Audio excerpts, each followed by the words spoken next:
Calling this meeting to order, please rise the table for the flag salute. Pledge allegiance To the flag of the United States of America, and to the republic for which it stands, one nation, under God, indivisible, with liberty and justice for all.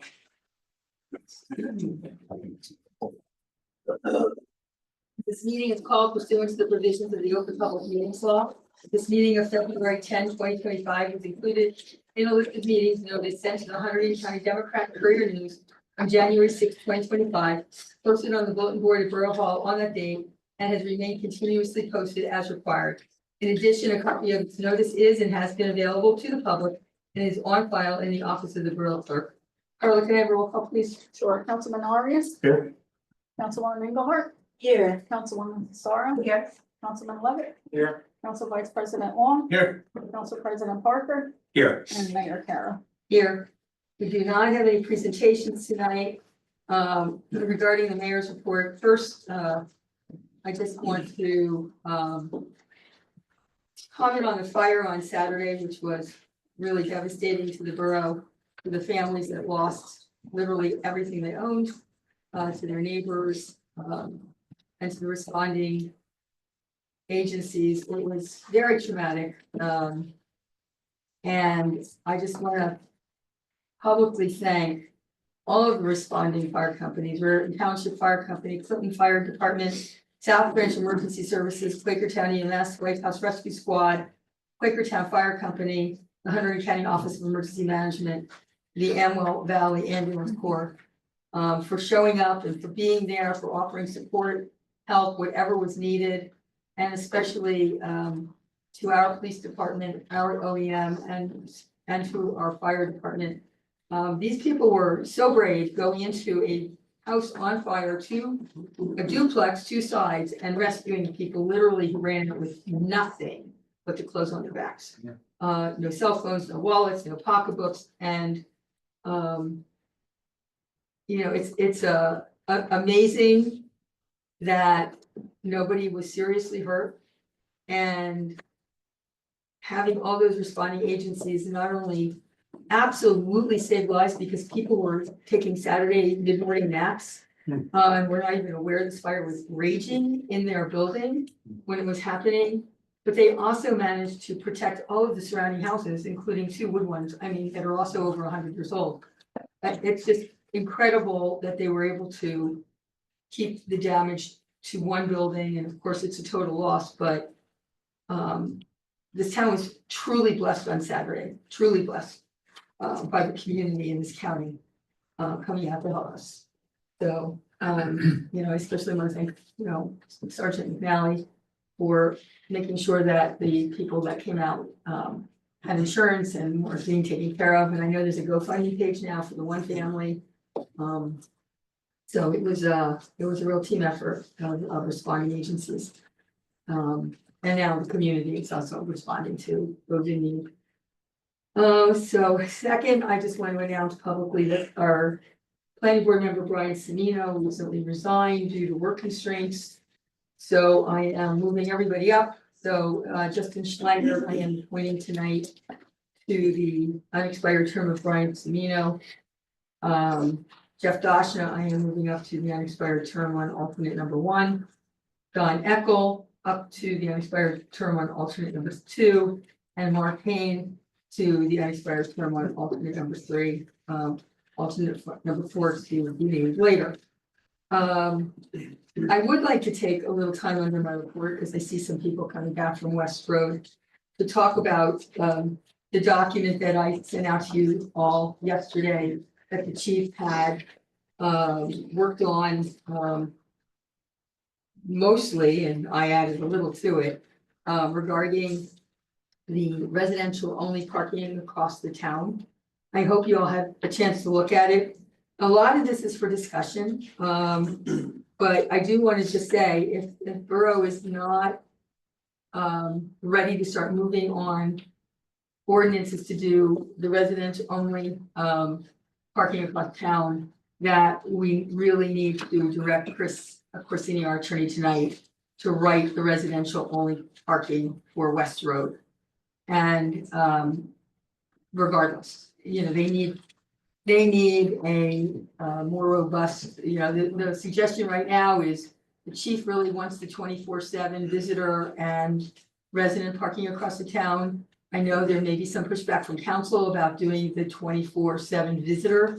So, you know, what's in here is both the chief's suggestion and a more moderate suggestion to phase it in later if there are problems from you know, people hopefully filling up the Union hotels, restaurants and bars, and then looking for additional parking on Bloomfield Avenue and Broad Street and Spring Street and Maple Avenue.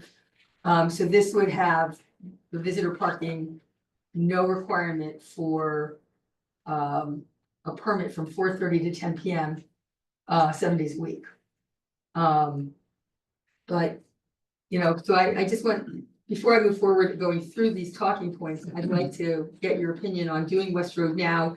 And then the police will have to monitor Allen Street because that's the next place, and Allen already has problems parking.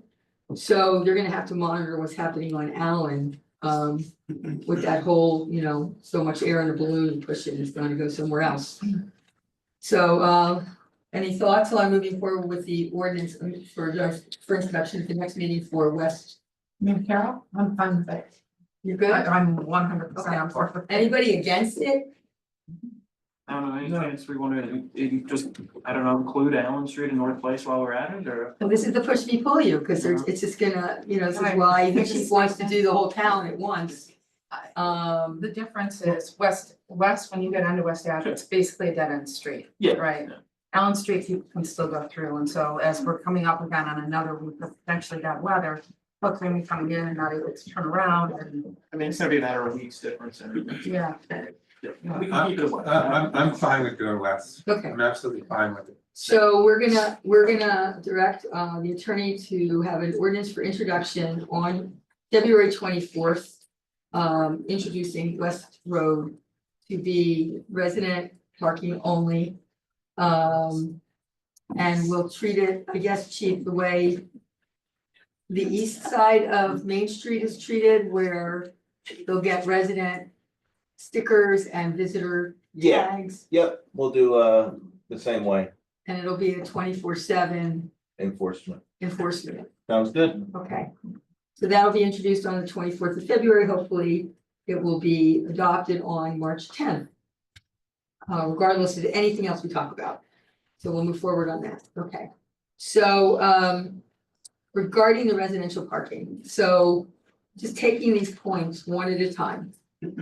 Single-family homes and duplexes would receive 2 parking permits per resident upon proof of vehicle registration at no cost. And each resident would be able to purchase additional permits with proof of additional vehicles registered to that resident for $25 a month. Anybody have an issue with that? Okay. All multifamily homes converted to apartments and apartments over existing commercial businesses would receive 1 parking permit per apartment upon proof of vehicle registration at no cost, and may be able to purchase additional permits with proof of additional vehicles registered to the apartment for $25 per month. Any comments on that? So if I rent an apartment and I have a girlfriend. Yep. And she has a car too. Yep. Mine's covered. Yep. It's under my. Yes. I'm renting it. She can buy one. And yeah, It's $25 because 25 a month, a month. a month. Yeah, I think that's where, the nickel and diming is, I don't wanna, I have an issue with that. I don't know that I agree with that either. $25 a month for one person, if I'm going back to Jeremy's scenario, because I understand that scenario. That I have a girlfriend. She's visiting, and every month that she's with me, she's gotta pay $25 a month, to come and see me. Wait, I thought, I was understanding that there's 2 of them, 2 people in that 1 bedroom unit at the same time. But that's not what she just said. So what the parking committee originally said Right. was, single-family homes, including duplexes, which are single-family homes, would get 2, but apartments would get 1 per apartment, apartment buildings would get 1 per apartment for free, because if you have a Victorian home carved into 4 apartments. Yeah, They're getting 4 where your single family home's getting 2. yeah. And this is a concern that the chief has. What did you say about the biggest commodity a town has that they give away for free is their parking? Was that you that said that, or was that Jay Troutman who said that? I think we all ended up saying that there's only so much real estate of the roadway. So you wanna make sure everybody gets a, And the majority of the parking committee felt that it wasn't fair that a Victorian home that's, cut itself into, basically becoming a business. I just don't think $25 is the number. What's the What's the number? I don't know, but because this, I'm just thinking about this. Is I don't it think, 15? I don't know. What do you guys think? I think just because it's a rental versus a owner, I think every, whether we do. I think everybody should get a visitor's pass for free, no matter what, at least one, depending on the size. But we're of the not on property. visitor passes, we're on residence passes, and it's not, No, we were on visitor. no, we're on resident, No, we're talking about visitors for $25. resident a month. Oh, I thought. We're on no, resident for 25 a month. Yeah. Okay, so So maybe just Jeremy's scenario. question was a little bit misleading, And- because and- he's thinking that you're right. saying, No, because I've always understood that the second one, because I'm on the parking committee. If the lease is under my name Lease is under your and name, I have a longtime girlfriend yes, who's living with me constantly, let's say. and and can I just say, it has nothing to do with whether you're a renter or an owner, because we have renters living in buildings that they rent other apartments out of, right? It's about how many units there are in a building, right? So a single family home, a Victorian home with 6 bedrooms with a family, 1 family living in it gets 2. A Victorian home cut into 4 apartments gets 4. So they're already getting twice as many. They're getting 1 per apartment for free. And then they can buy additional residential park permits for 25 a month or another number. I guess that's my sticky point. Is that common to charge monthly parking for? Lambertville charges all of the residents monthly for their parking, and it's more than 25. okay, so For going back to instance. Jeremy's scenario.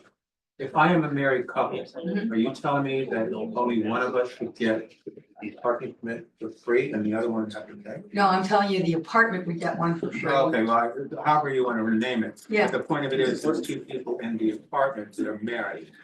And so one person is gonna get it for free and the other person's gonna have to pay for it.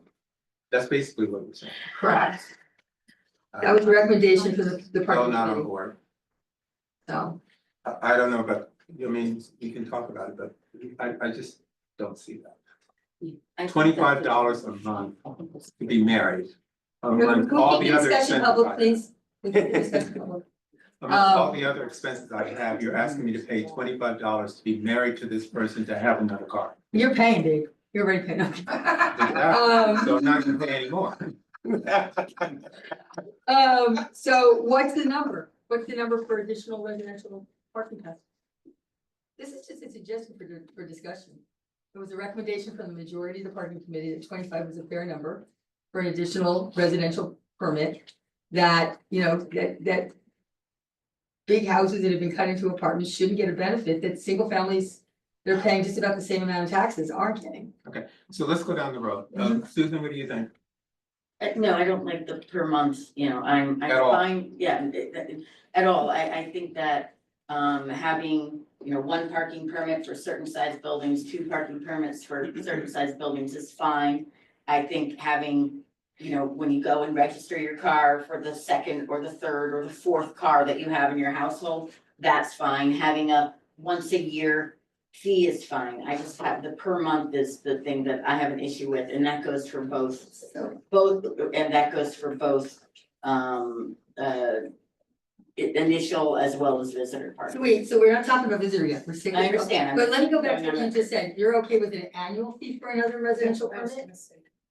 Above whatever the minimum is that you've established per unit, I'm not necessarily opposed to, like we had talked about originally, registering your car and paying a yearly fee to cover the costs of Carla and the other people in the office having to process that information and keep that information on record. And, there is a cost, a value to their time. And so when we had originally talked about issuing permits, borough-wide, I understood the need for having a $10 to $25 fee per year, to get your car registered. But I don't like the per month.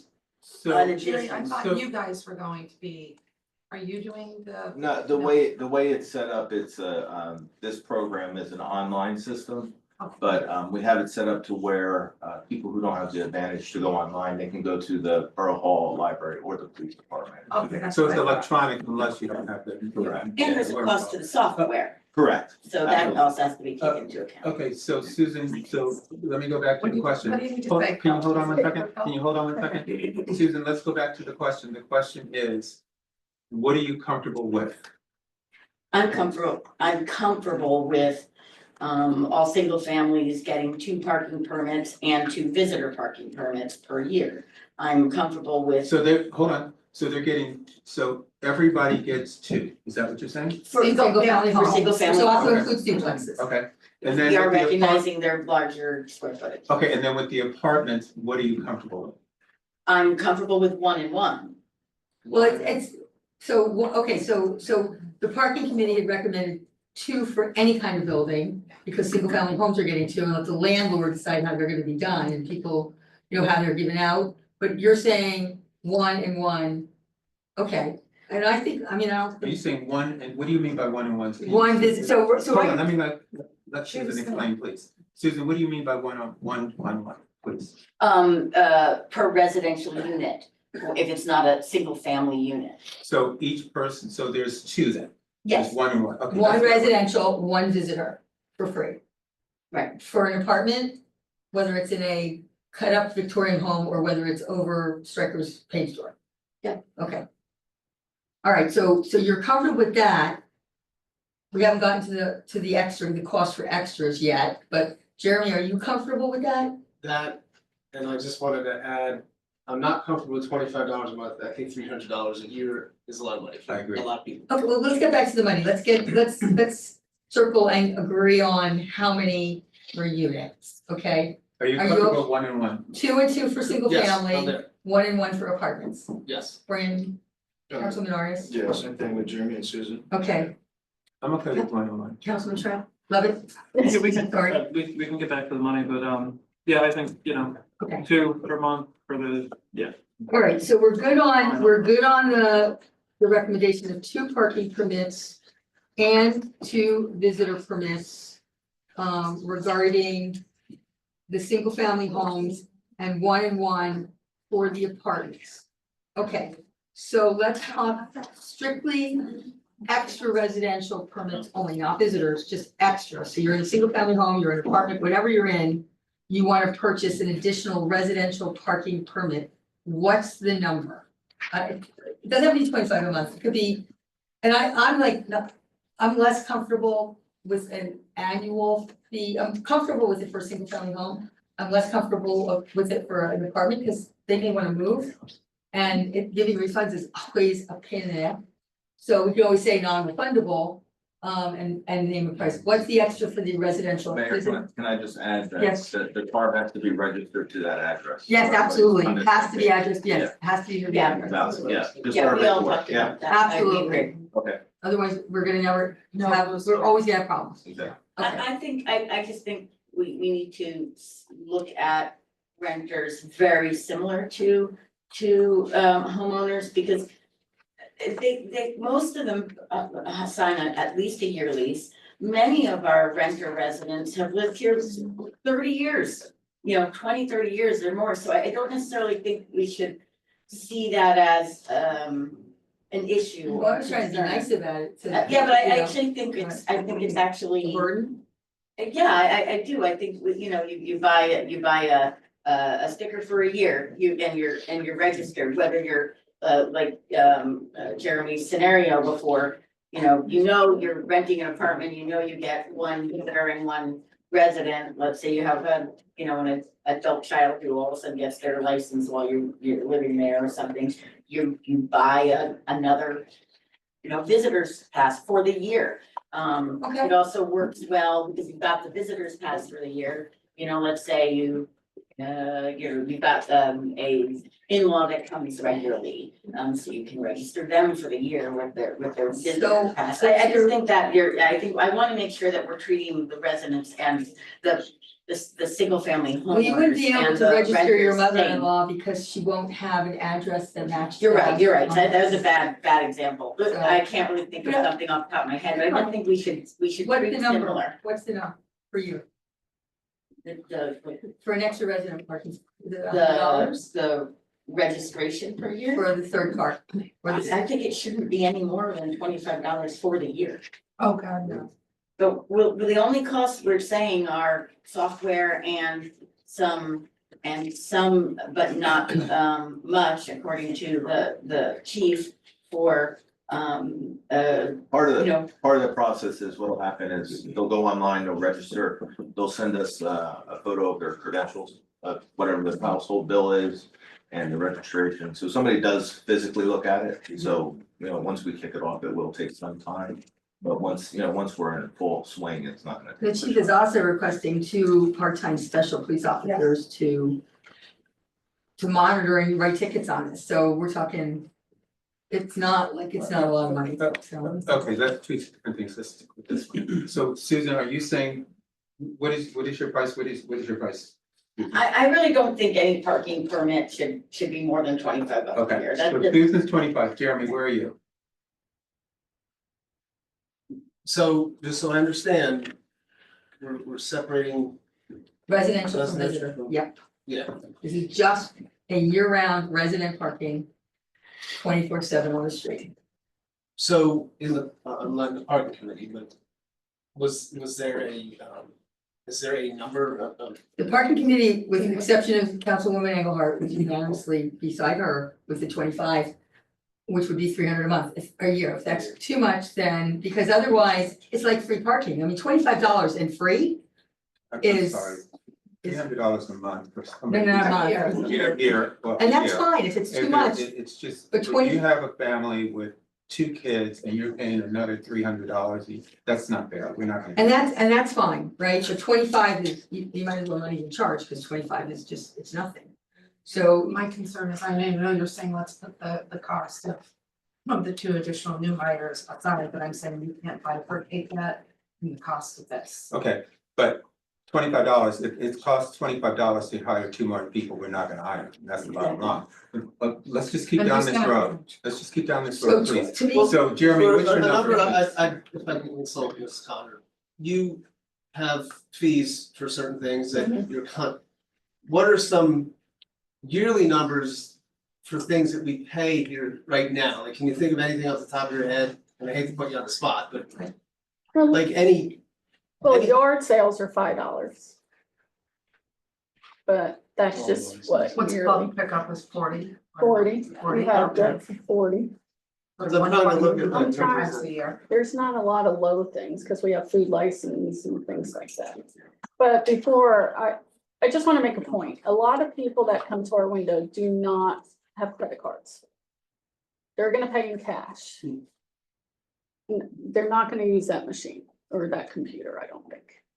And I think we But you need, would- you would but do it I for think them. we need one centralized location, and I think it should be the police department. Because you guys are monitoring everything.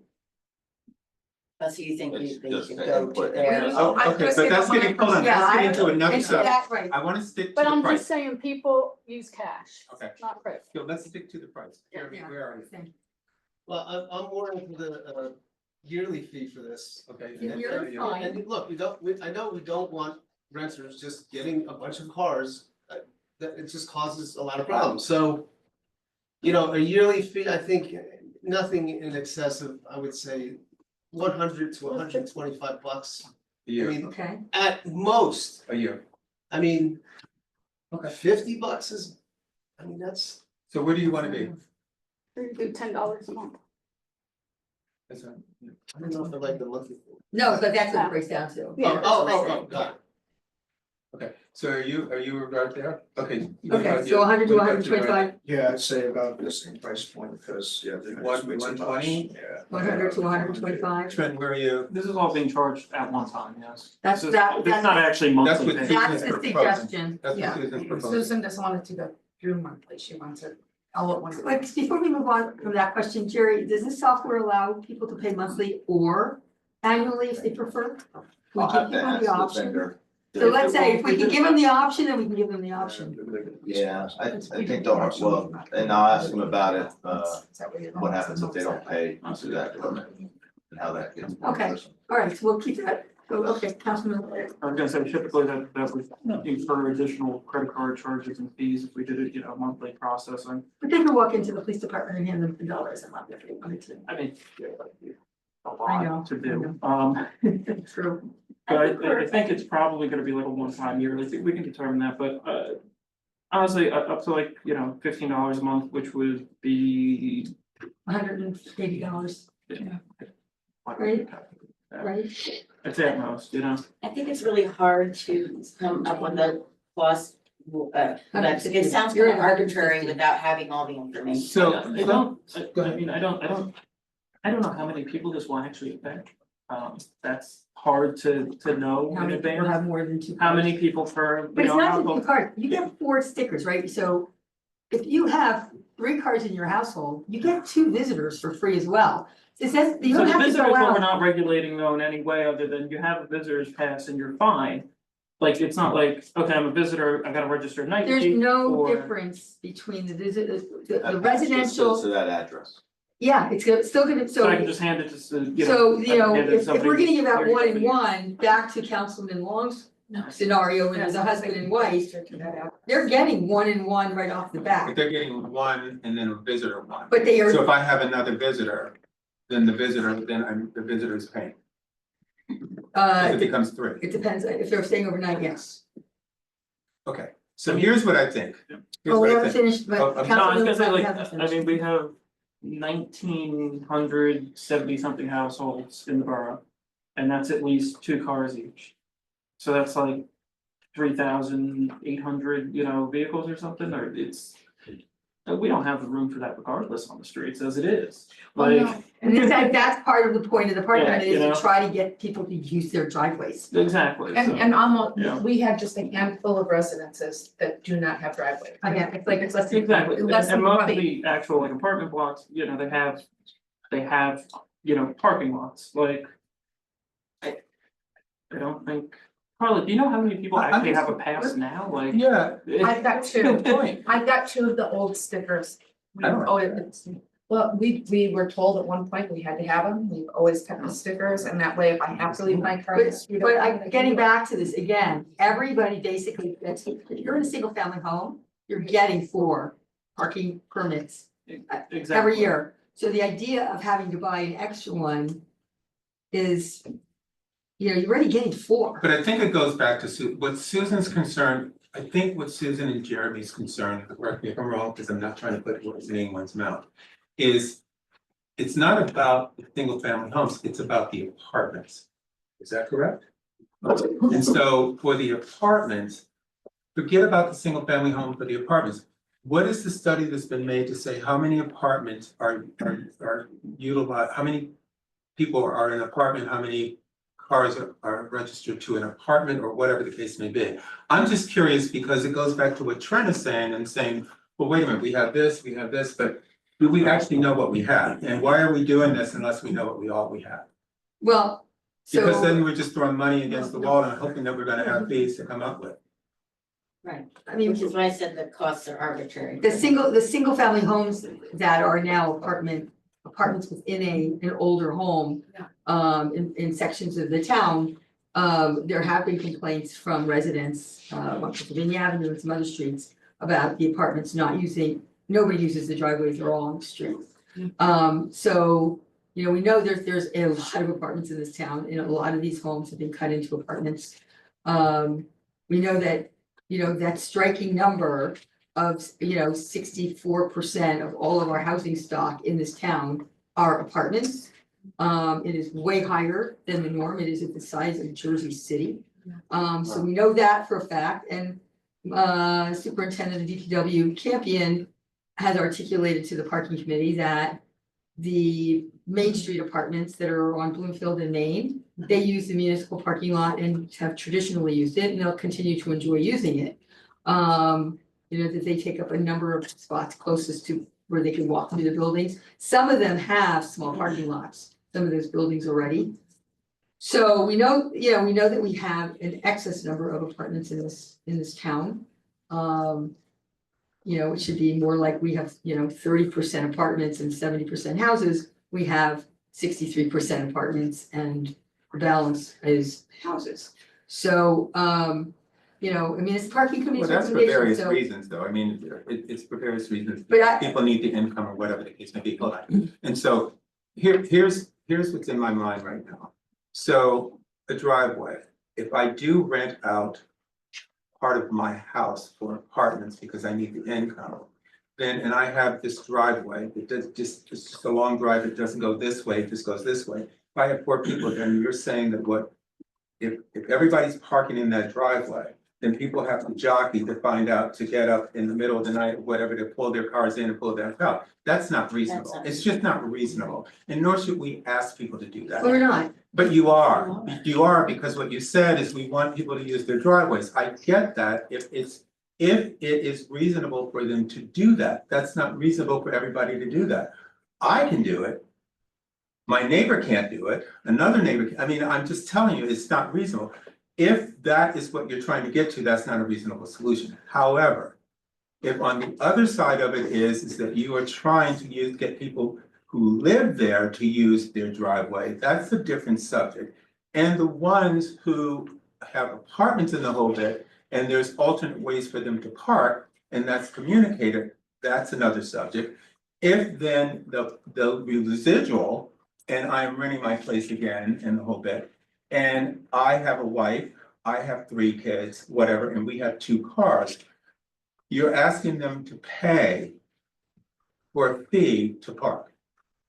I'm just trying to understand the logic, that's all. yes. I just don't Can I think get it's back reasonable. to, so you're at 150, Sure, somewhere around there. okay, for a resident, an 150 extra to 180. resident, because every house is getting 4, every apartment's gonna get 2. Councilwoman, sorry, where are you? I would prefer the 250, but I could see the 100 or the 125. So you're not at the 150 where Councilman Levitt is? No, I think right now, there's 3 of us, Jeremy, Brandon, myself, 100 to 125. Council President, what's your number? I would do 100. Okay, so the majority says 100 for an additional residential parking permit per year. Okay, that's fine. All right, so that is the resident side. The visitor parking, we already discussed how many. And then there is, now we get into the question, because the residential is 24/7 and it's across the whole town. That will eliminate the need for the ordinance, I think, Chief, if I'm not wrong, on the school day parking. The resident only school day parking on the street, because Right. the whole town is now gonna be Mhm. resident parking only on the street.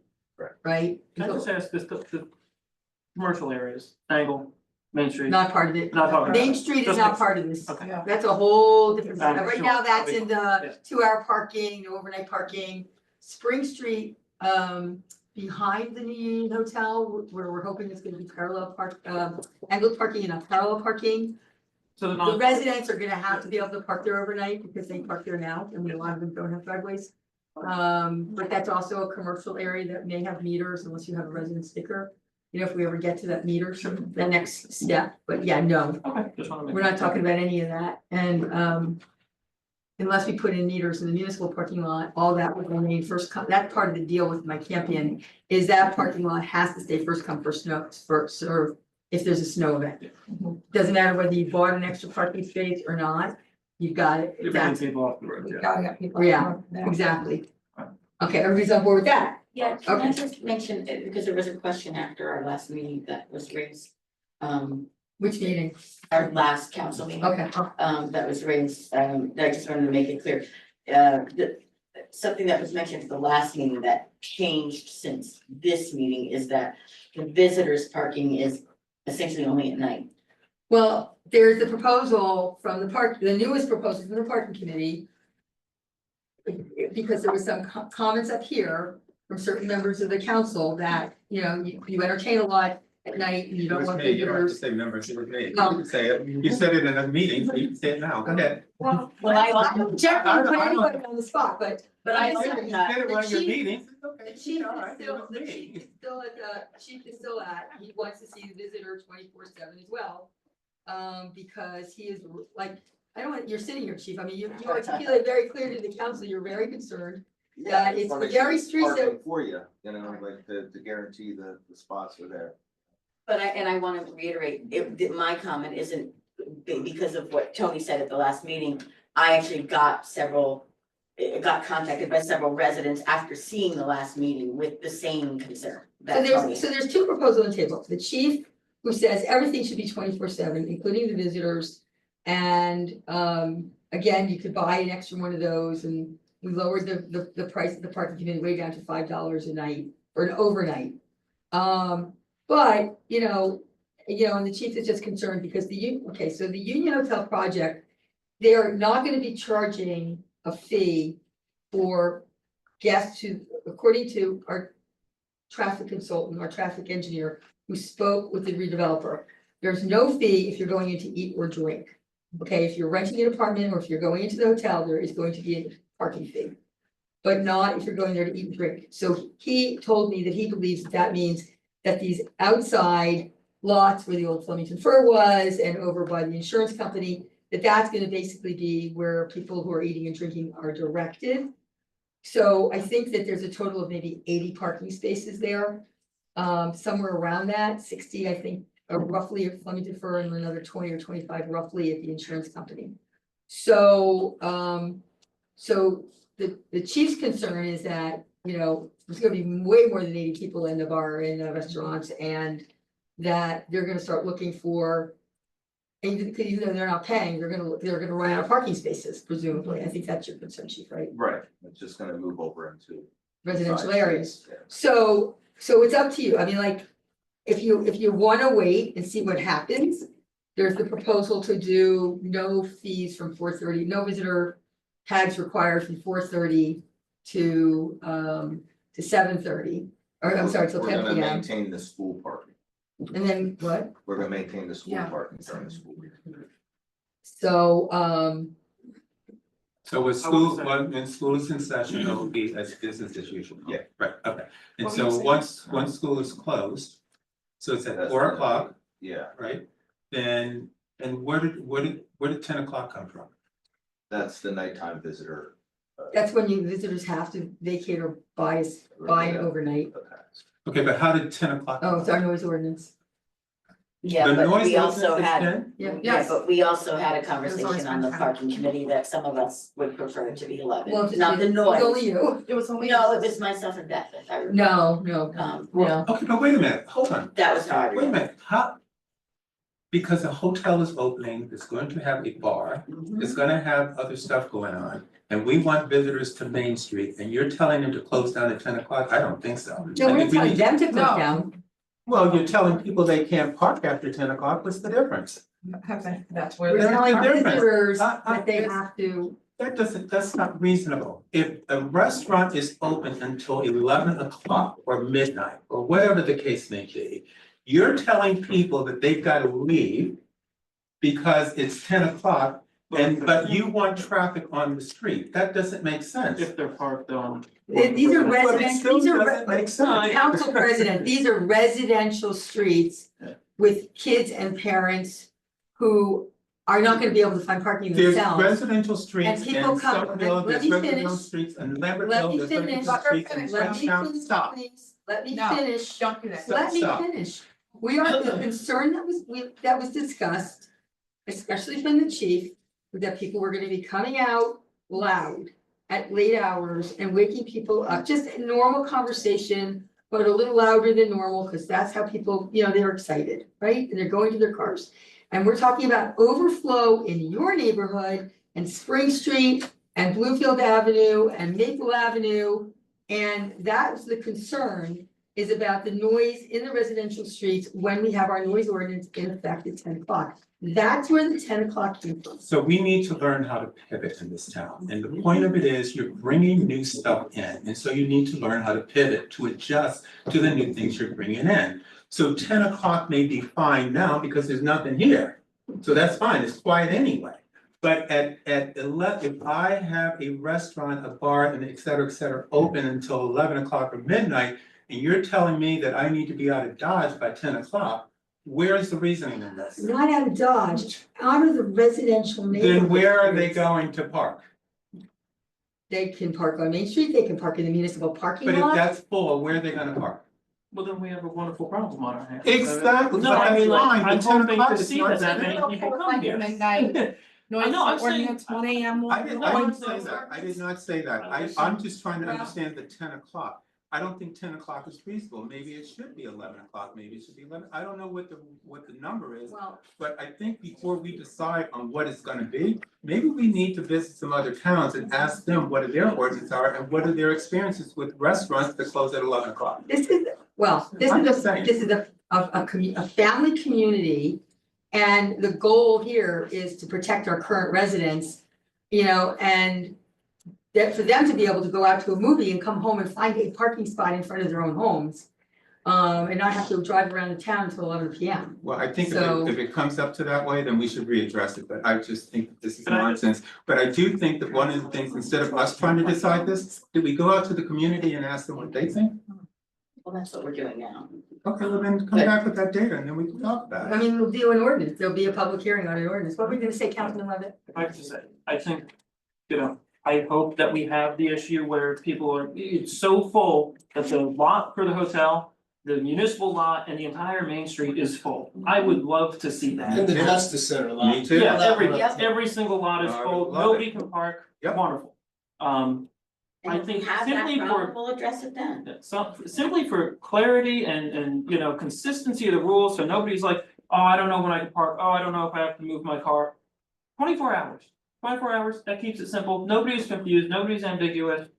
You can't park on those streets unless you have one, it could So be that you're in simple. favor of the 24/7 visitor that the To chief start, wants? yeah, we can always modify it if needed, but for now, it keeps it clear, it keeps it simple, there's no confusion, and I would imagine that is easier to enforce than being like, oh, cool, it's 11:01, time to write a bunch of tickets, you guys are gonna be sitting there and be like, oh, look, they're waiting for us, Well, let's talk about that too. There are two- About We actually what talked happened. about that. What's happened right about But that? yeah, Unless he like, hires me and then I'll. Oh, there you Ah. but like, I think this will make it clear and simple for Yeah. visitors and residents, they don't have to be confused, and if we do have this problem where there are thousands of people trying to park in Farmington Borough, to get to these restaurants and shops, we can address it then. So let me, look, I We can don't, probably afford a parking garage. I agree know? with you, but let's address the issue of. Councilman Parker is having a dinner party with 12 guests and 6 cars, Yes, okay? So right now, we're proposing a $5 fee for overnight visitor parking. Do we offer, like, you have to have a residential, I mean, we could do where you could register extra cars online for free. And if yeah, you're not Summit staying has a- overnight. Summit has a system like that where you can, you can do it for free, I don't know how many they give out, but if you have people that have to stay I'm over just not for gonna ask one. my visitors to one come you- here and pay $5. you to set come the to I'm not rules, gonna so- do it. Yeah. Yeah. But this is only overnight, only overnight. I understand, but the point of it is, because we're going like this. We're doing right now. Let's stick to the subject. The point of it is, I talked about the ordinance. That needs, to me, in my mind, we need to do some kind of survey to find out what people are saying. That's the first thing. The second thing is that if we're going to do this, I'm not for 24-hour park, but that's just me. If everybody else says, okay, we're gonna do it, I'm okay with that. But the reason being is because we don't know what we don't know. And why are we putting something in place when we don't know? Well, I Right. can say with a surety, a year ago, I had people from Spring Street coming to me saying, what are you gonna do what are you doing to protect us when this hotel opens? And I said, I've already formed a parking committee, and they were like, thank God you're being proactive. So I can say that with a surety that the people on Spring Street are feeling stressed out already, that they're not gonna be able to find parking. So, Does this apply to the public municipal lots as well? no, No, it does not. It does not. So, but the people on Spring Street are gonna have a parking permit. That they, because we are gonna have signs up that says this is reserved parking, right? I mean, this is only residential parking, period, right? We're gonna have those signs. No, they're gonna be allowed, no, on Spring Street from Maple to Williams will be the full residential, whatever, that Broad Street or Maple or Park Avenue would be.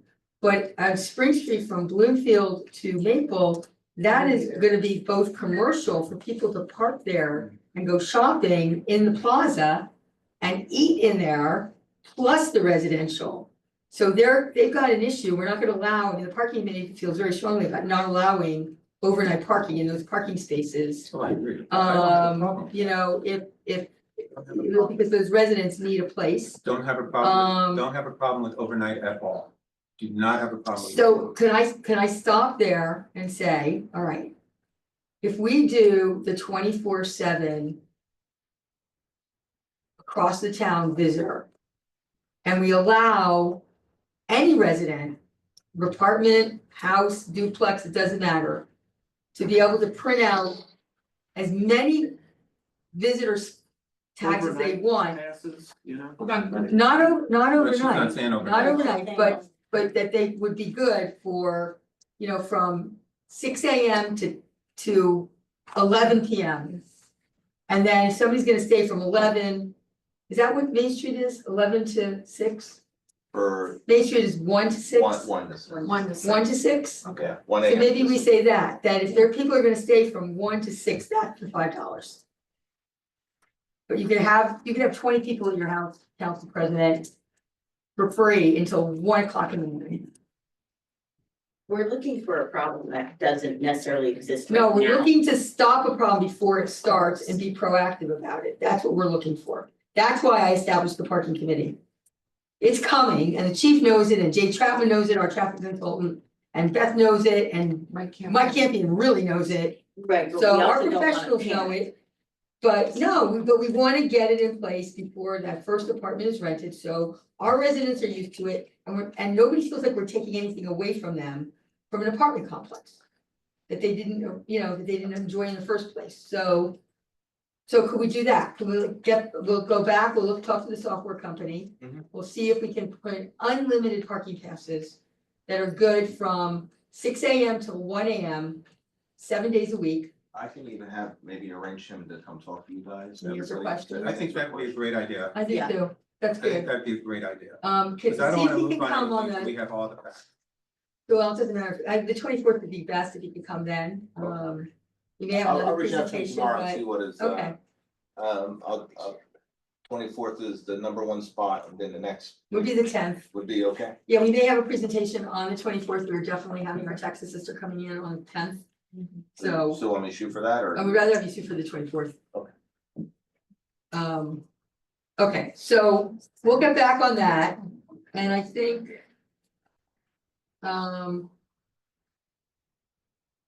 I think that was it on the discussion part of this regarding discussion points. So we're at 2 and 2 for single family homes. We're at 1 and 1 for all apartments. At 100, an extra resident would be 100. And right now, we're still discussing visitors. So, is everybody good with where we are right now? Okay, all right, so we'll continue the discussion at the next meeting. And that is the end of my report. So, council member report, Councilman Levitt? Sure. First, of course, I want to echo your comments on the fire and thank the first responders, and I'm wishing the best of luck to everybody that was affected. The Environmental Commission had its first meeting this year. We reviewed the site plan for Nova Domus LLC at 6 Parker Avenue and sent our comments and recommendations. The Shade Tree Commission meeting will be on Wednesday at 7 PM. To the best of my knowledge, we started working on a tree cutting ordinance last year, but kind of dropped it. Oh, no, it wasn't dropped. Did we? do that Oh, or? no, Beth McManus, our planner, she is supposed to find all of the references in our ordinance and get it all coordinated, but then all the new COA rules hit. And she's been working with all the municipalities on COA, so she's got that project. Okay, yeah, I So, just, I'm sorry, that's. I didn't wanna address it like that specifically, but yeah. But that's No, the I get truth, it, I get you it. know, so she's got it and it's supposed to be. And of course, whenever we get the draft, we'll send it right to the Nature Commission to look at. In relation to that, I know we all got some emails about trees and whatnot, and I talked to the zoning officer, we should work on something this year to address the maintenance of trees, you know, in or near the public right of way. It wasn't just the last, you know, email that we got about it, it is, he told me that he gets those kinds of messages many times a year.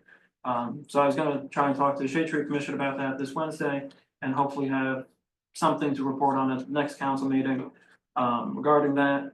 And lastly, with the Shade Tree Commission, they're working on a grant for completing our shade tree inventory so we can get an improved community forest management plan.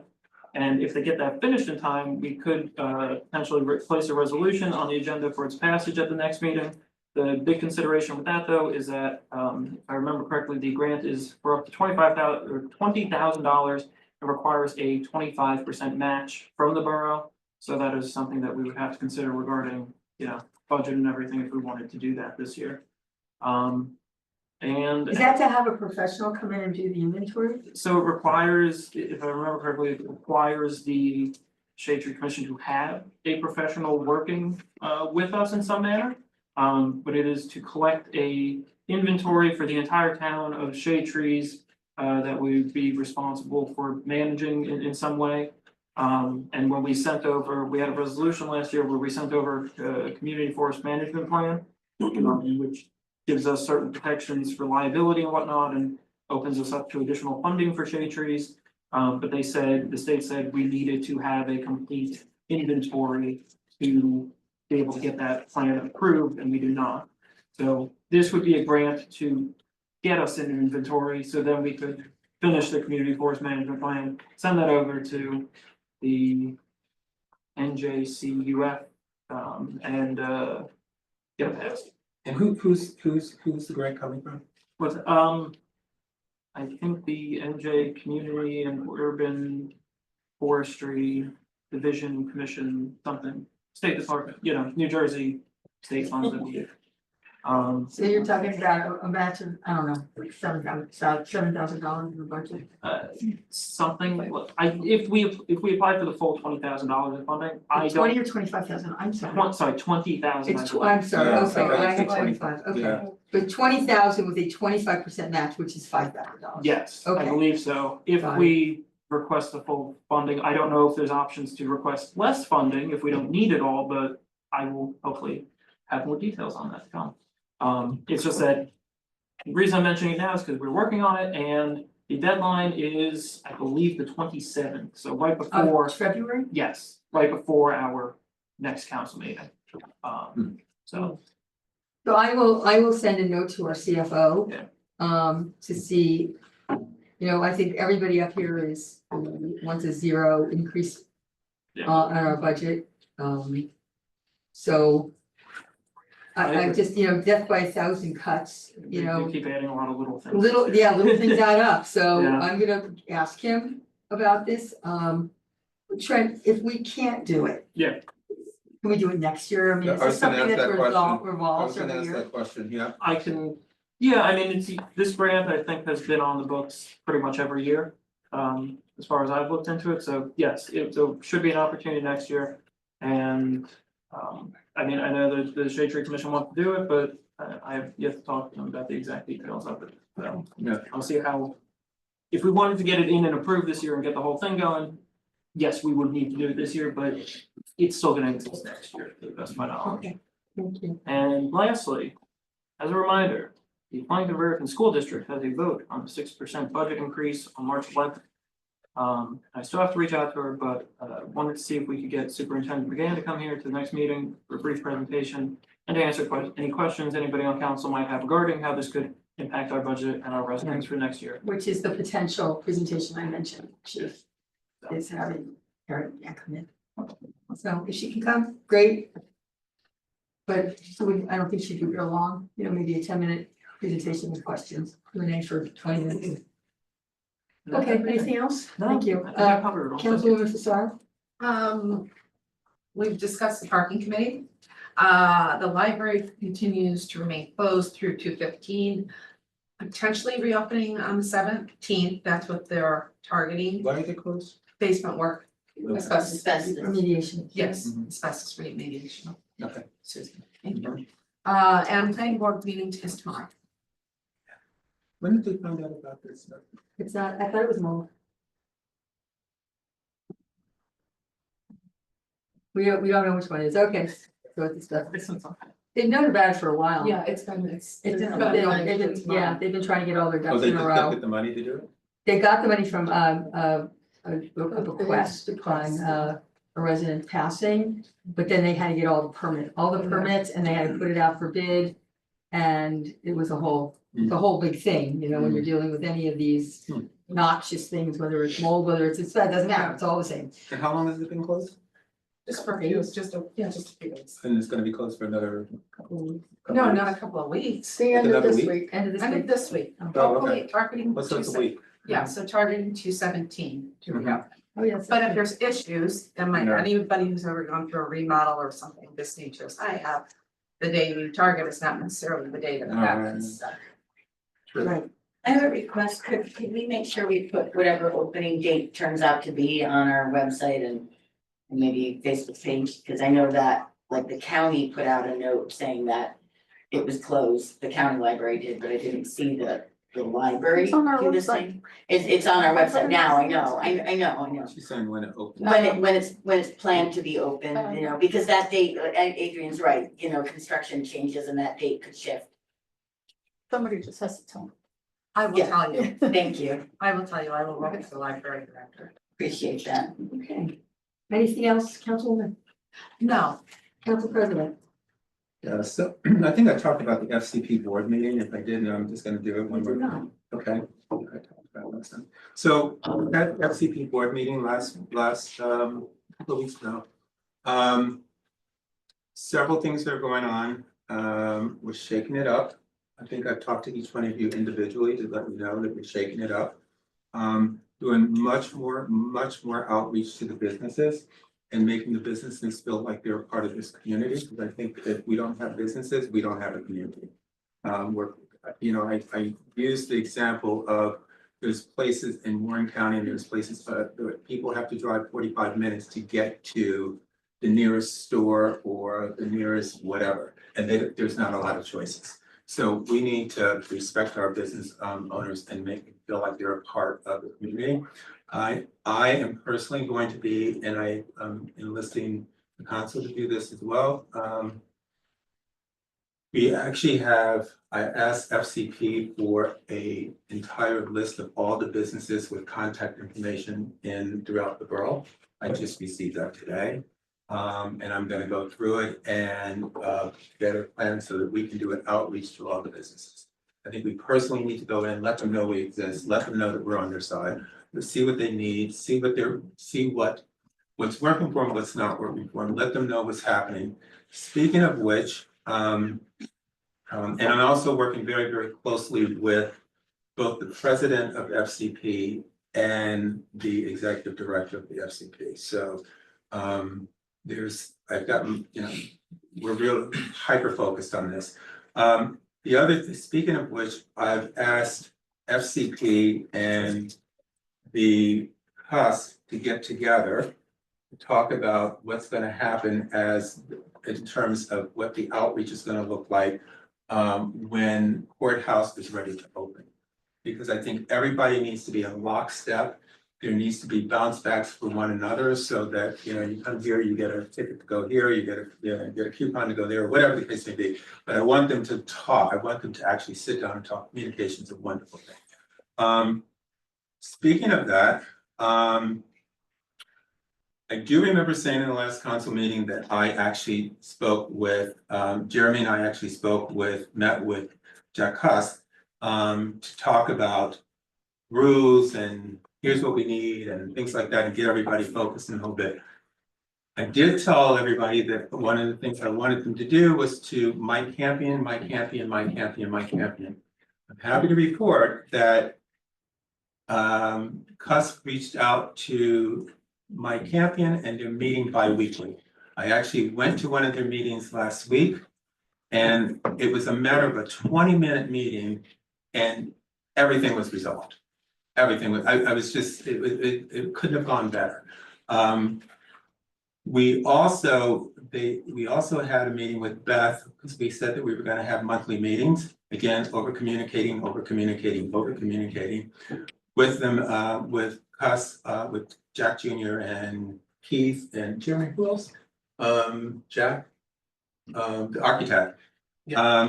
Just to talk about monthly meetings, but also one of the things that we did find out is SHPO was approved, fully approved, they approved everything. Apparently you got a letter from them or got something from SHPO? No, Betsy Driver did. Okay, well, then I told them to make sure that they just don't count on that to send it to you no matter what, just even if you got it before. So they sent me a copy of it, Okay. but I did not get it. Okay, well, we got it, it's approved, that's the big thing. Also, the whole Spring Street and parking changes, they are fundamentally on board with that. They just want to check with the engineer to make sure that it's viable, that's all they want to do. Yeah, but they're ready to, yes, everybody's in agreement with it. They just want, before they give the final stamp, they sent something up to the engineer and they should hear back from that like immediately. The question becomes, who's gonna do the design of that? And so I think one of the things that we wanna do is push that to let them do the design of it. That I talked to Beth and that's what Beth recommends as well, is let them do the design of it. Them So, meaning the civil engineer. yes, ma'am. So thank you. And, you know, again, that's just a suggestion. Nobody's talked about this or whatever the case may be on this. And Beth is actually putting together a punch list, which the committee, the redevelopment committee, and along with Jim Farron, will sit down with her and go over that. We didn't do any of that at this meeting. It wasn't about that. It was just about it when we give the punch list, how's it gonna be executed, how it's gonna be reported on, how is this all gonna happen? The goal is to get this done by sometime in July, August, yes. The punch list, when you say that, what is that? Is that items that must be completed before open? Is that? Well, it could be items that are outstanding, items that somebody that maybe we don't agree on, or they changed the design or something like that. Or they had recommendations and then just didn't bring them up, or whatever the case may be. Okay. So it's all those things, it's just a list of things that and some of them could be worked out, others may have a little bit more of a challenge, but that's not our purview. Our purview is really to get the communication on a monthly basis going and on a bi-weekly basis going, because it's just, and everybody agreed at the table that this was the best thing that could happen because people are beginning to talk. Everybody's involved. And this is where I was trying to go with it. So that's what I have. Yeah, that's it. Thank you. Councilman Elias. Oh, not really too much to report other than went to a meeting for the San Fleming House. Really great to meet everybody there and excited to work with them this year. Yeah, I really don't have too much to say, but also everything that happened on Saturday, I believe it was. I wasn't in town. I didn't see until Sunday morning on Facebook about the house. Sorry to hear about that, and you know, I'm just wishing good luck on them as well.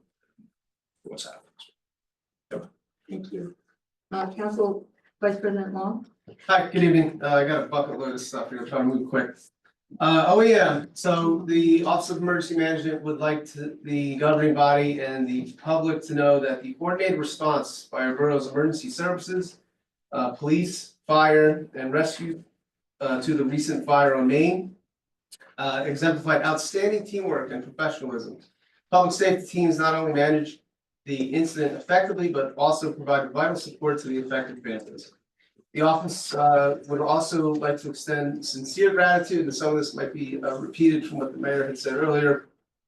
Thanks to the assist from the Branton Township Fire Company, Clinton Fire Department, South Branch Emergency Services, Quakertown EMS, White House Rescue Squad, Quakertown Fire Company, Hunter County Office of Emergency Management, and the Antelope Valley Ambulance Corps. It's worth saying it twice, it's okay. There you go. No, everybody did a spectacular job. The National Weather Service has forecasted winter storms for our area over the coming week. That includes Tuesday and Wednesday, and again at the end of the week into the weekend. The primary impacts include heavy snowfall, icy road conditions, with potential power outages, from strong winds. Residents are advised to prepare accordingly, monitor weather updates, and exercise caution while traveling. Fire department, new fire truck was inspected last week. Some minor tweaks and additions, but they are pretty much taken care of. The truck should be delivered and in service by the end of this month or early March. The fire department meeting tomorrow night.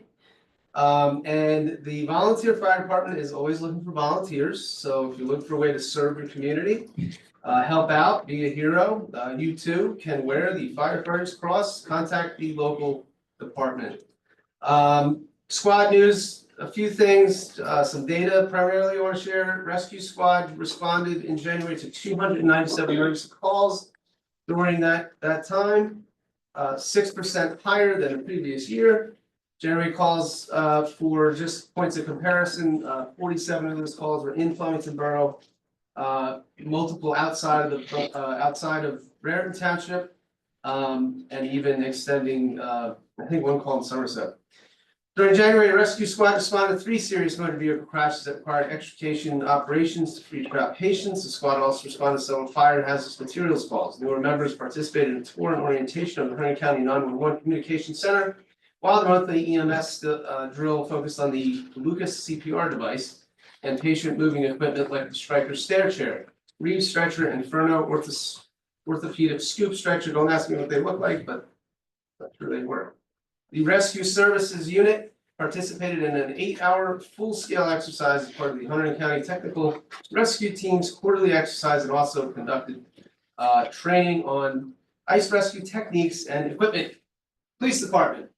For January, 2025, 31 criminal investigations and 11 arrests. That's in that month.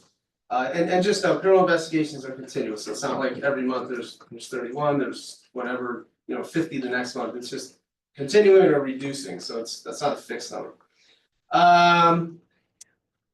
Just some special things here. Speed enforcement, very important. Police departments has continued its proactive response to speeding complaints across town. Patrol officers have been conducting additional stationary radar posts and completing speed surveys on all streets. For January, they conducted 78 surveys observing 2,983 vehicles. Of these observed, 44 vehicles were stopped for speeding. Of the drivers stopped, 31 were issued summonses for speeding. Community policing is a lot. It's a lot. So let me hit some touch points here. I'm loving this. To the part. I'm loving this. There you go, Mr. President. The police department is excited to plan another year of community outreach, building on the success of several great programs and partnerships with local organizations and residents. Police departments had the privilege to work alongside some fantastic groups, and they are eager to continue engaging this year, 2025. So from some highlights from 2024 is a 3-part series with the United Way aimed at educating the Hispanic community on the role of the police and explaining various topics such as types of 911 emergencies, traffic accidents, safe streets, traffic stops, traffic laws, DWI, domestic violence, cybercrime, and introducing the canine officer and the dogs. This 3-month program was a huge success. They had at Chirp, Color with a Cop event, canine demonstrations, the yearly kickball game versus the Explorers, who won this past year. Engaging with residents on New York Avenue to discuss community issues, including proper use of 911, security cameras, and various other things. Safety event at Hunter Hills Apartments with games, activities, and educational booths from local resources such as Helping Hand, Go Hunterdon, United Way, and Hunterdon Drug Prevention. Connect with local scout groups, holding coffee with the cops events, partnering with the Salvation Army youth group on various programs, educating the community through their the Herman Cap program focused on scams and how to protect oneself from fraud. All right, here's some good news. Awards. We have some awards that were given out to some of our very deserving officers. Hold on a second, all right. So the department has established an awards and recognition program. The program is designed to recognize officers for performance above and beyond their normal duty and responsibility. All officers recently recognized, all these officers were recognized at a recent department meeting. So Officer Nick Saliba received the Police Star, which honors officers who have distinguished themselves either by acts of bravery or by performing with exceptional tactics and judgment in stressful situations. Saliba was recognized for his performance during a critical incident. It was a volatile situation and he was acting decisively and using less than lethal. He deployed the rounds, causing the individual to drop the weapon. Saliba continued thinking quickly and calm under pressure. The individual was taken into custody without further incident, averting a potentially dangerous outcome. Officer Gisela Aquino was awarded the Community Service Award. Community service is awarded for an act which demonstrates devotion to community service and/or an idea implemented that improves conditions within a community. Officer Aquino was the one responsible for the community, the three-part series educating the Hispanic population and community. Through her involvement in various programs, events, and initiatives throughout 2024, Officer Aquino played a vital role in bridging gaps and ensuring that everyone felt heard and valued. Her dedication to creating an inclusive environment has had a lasting impact, strengthening community ties and enhancing the overall sense of unity and support. And finally, Officer Frank Emanuel got the Distinguished Service Medal. Officer Emanuel was called to a critical incident involving a motor vehicle crash in Raritan Township, where his quick thinking, composure under pressure, and decisive actions were instrumental in managing the situation effectively. And it sounded, I heard about the incident, it sounded like he just took on a very strong leadership role and earned his service medal. Police construction, I'm gonna give more of these updates moving forward. Construction resumed as of January 20th. Bathroom off the lobby was sheetrocked and the doorway was cut in. Plumbing work and cutouts are taking place on the lower floor. And finally, a message to the community. The department encourages the community to remain vigilant and proactive in maintaining safety. If you witness a crime in progress, notice something suspicious, or see someone who may need police or medical assistance, it's important to immediately call 911. Reporting these incidents while they are happening helps ensure a timely response and enhances the safety of everyone in the area. And that is my report. Thank you. Thank you. Any comments, questions? So on, the only thing I will say is, you know, Jerry, good job at putting those awards in. I know we talked about that last year and getting it set up. So just so everybody knows in the audience, this guy has done a complete 180 with the police department and putting in higher standards, and also community policing was one of the biggest things I ran on last year, and he's actually done a good job at implementing that by reaching out to the entire community, no matter where you are, no matter where you live, no matter who you are. He's done a really good job at that. And I'm really, really proud of the fact that you are recognizing your officers and having the meetings and the whole bit. So again, I take my hat off to you. Phenomenal job. It's great to hear that it's still continuing, because that was one of my concerns, is stepping down, is making sure that continues. So thank you.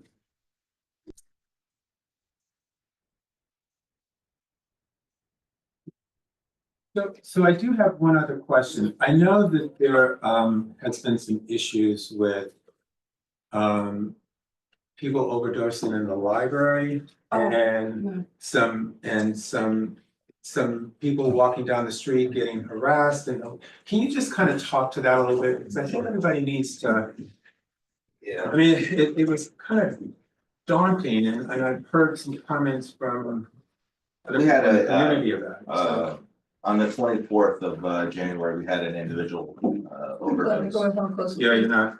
Okay, sorry, I'm a little congested. Oh. We had an incident with an individual overdosing in the library bathroom. Patrol arrived, they ended up Narcaning the person. The person was tied in with the warming center prior. Apparently, potentially an issue there. I had Brian speak with Susan and had the other arrangements made for that individual. But we've had a few other incidents of people trying car doors and everything coming from that location. From. So, warming center. Which is right next to the The library. Correct. person who was involved in the overdose.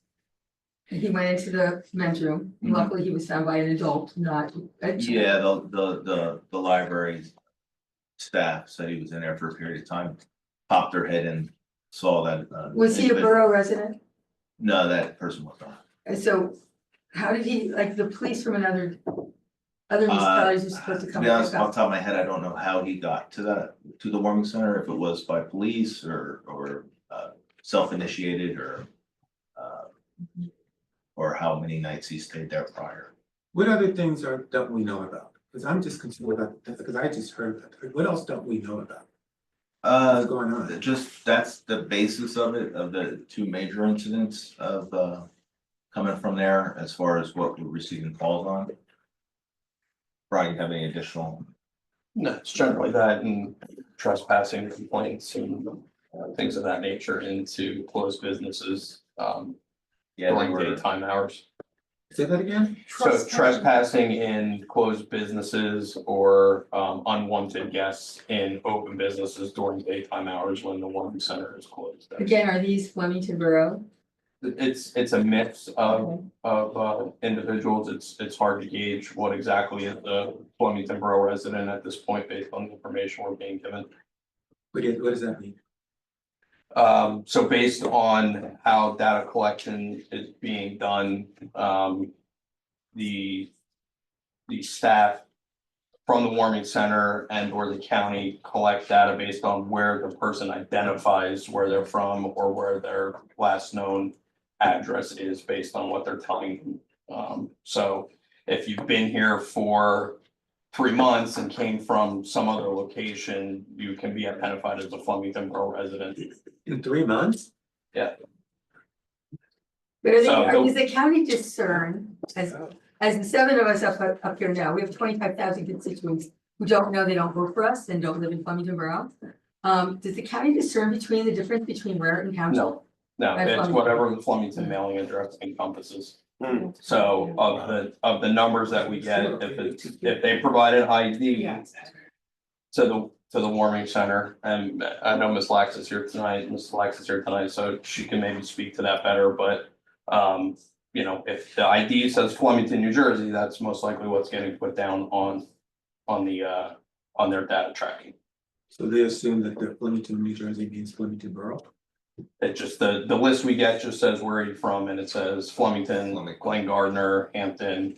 Just like 25% of the people who came for free water and thought that they were on our water system and they weren't even on our water I system. when we had the believe water bill. the Flemington Postal covers 5 municipalities. Yeah. So, Okay, Interesting. thank you. Anything else for the chief or for council vice president? I have one question real quick. I might have just completely glossed over it. Did you mention how the new stop signs are going? I did not. The new stop signs are up. I saw 2 officers with 2 different vehicles pulled over today, we're still, warning people. I see yeah, the warning. yeah, we're still in On my- warning on- phase on for my the most sheet part. cars. Unless it's really egregious, there's been no crashes, so. I've seen a It's not- lot, it's I've not seen a in the lot of concept, people do it's in the rollings. location. I've seen a lot of right turns on mine, heading to park, a lot of rolling stops, a lot. But I also seen your cops there, Oh, yeah, yeah, like giving people warnings now. we'll be out there and eventually we'll have to go into issuing summonses. Right. Which is part of the process. One additional question on that. And honestly, after thinking about it a little bit, I don't even know where exactly you would put them on the street, but I noticed we weren't like advertising it using the LED signage or anything like Yeah, that. By new it's, stop sign? Yeah, it was, one, the weather, it's poor conditions. 2, I have one down, that we need to get the, message board back up and running. And you're right, like that whole area is, I don't even know where you would put it on the street, yeah, honestly. it'd be tough. So, yeah, we, it's working. you know, they're pretty, they're out there, They're very red and shiny, they're Yeah. so new, you know, Yeah. they really, They look great. you know. they do. And hopefully it's just gonna make it all safer on my street and I hope so. and Broad. I will Yeah. say, I have already crossed the street going to Alchemy the other day, and I felt more comfortable with the stop signs. That's great, So that was nice. Great. great. Okay. You're gonna, Yeah, I'm gonna hang around, I'll just for the be in the back. executive session, okay. All right, Councilwoman Engelhardt. Okay, thank you. I wanna start, of course, with reiterating what everybody else has said. I know I'm last, but it can't be repeated enough. Thank you to all the first responders from Saturday. I do wanna clarify from what I understand, there's actually 3 GoFundMe set up right now, one for each. I don't wanna say family, because there's two, there was one gentleman and his family member on one side, there was also a roommate. So there's 2 GoFundMe's for 2 households that were affected, as well as on the left side of the twins. So there's 3 GoFundMe's for 3 households, for lack of better words, that were completely affected by that fire. So I do wanna clarify that, please. Donate generously if you are able. I also want to put a shout out to the DPW, because in addition to assisting and helping the first responders all afternoon with their work on the fire, the DPW then went out hours later and worked all through the night through a really bad ice storm. So they need to be commended that they were on double duty that day. My family, just on a personal, has lost of my uncle in he was a captain in Patterson, New Jersey, in a fire, fighting a fire, and I just am so grateful for the first responders who put their lives on the line and literally ran into a burning building to save people. It was really, really grateful for that.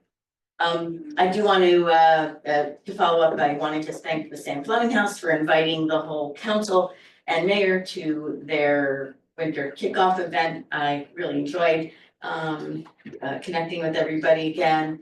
And the mayor was there as well. Of course, Brendan was there as their liaison. We already talked about the parking committee. And last but not least is the mayor had assigned me, and I thank her for that, for to kind of reinvigorate the Film Ready program. I spoke to Mayor Kovac, who happens to be the mayor of Clinton. It also happens to sit on the New Jersey Film Commission. So I actually spoke to her over the weekend, and then once prior, sent some messages back and forth, and then also spoke to Tony, and he's gonna be hooking me up with members of the FCP that had started this process already, so we can kind of see where we are in the process and move forward to finalize it so that we are a film-ready municipality. Excellent. Thank you. You're welcome. Anything else? No, that's it. Okay, thank you very much. Great.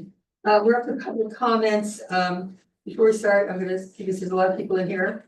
And I think on most of them are on 2 topics. I'm gonna just set some parameters. 3 minutes. I'm gonna start with people from Weston Road. 2 minutes.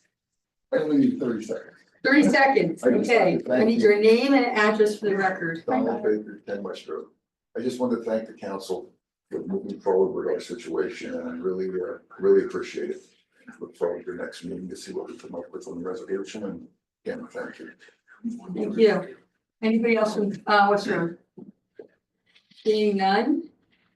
Anybody here not regarding the warming center? You, okay, I need your name and address for the record. Guy Citron, sure, Mesa. Yes, you need to use the microphone, please. May I have my president, Powell, join me from the NAACP, is that okay? Sure. Go together?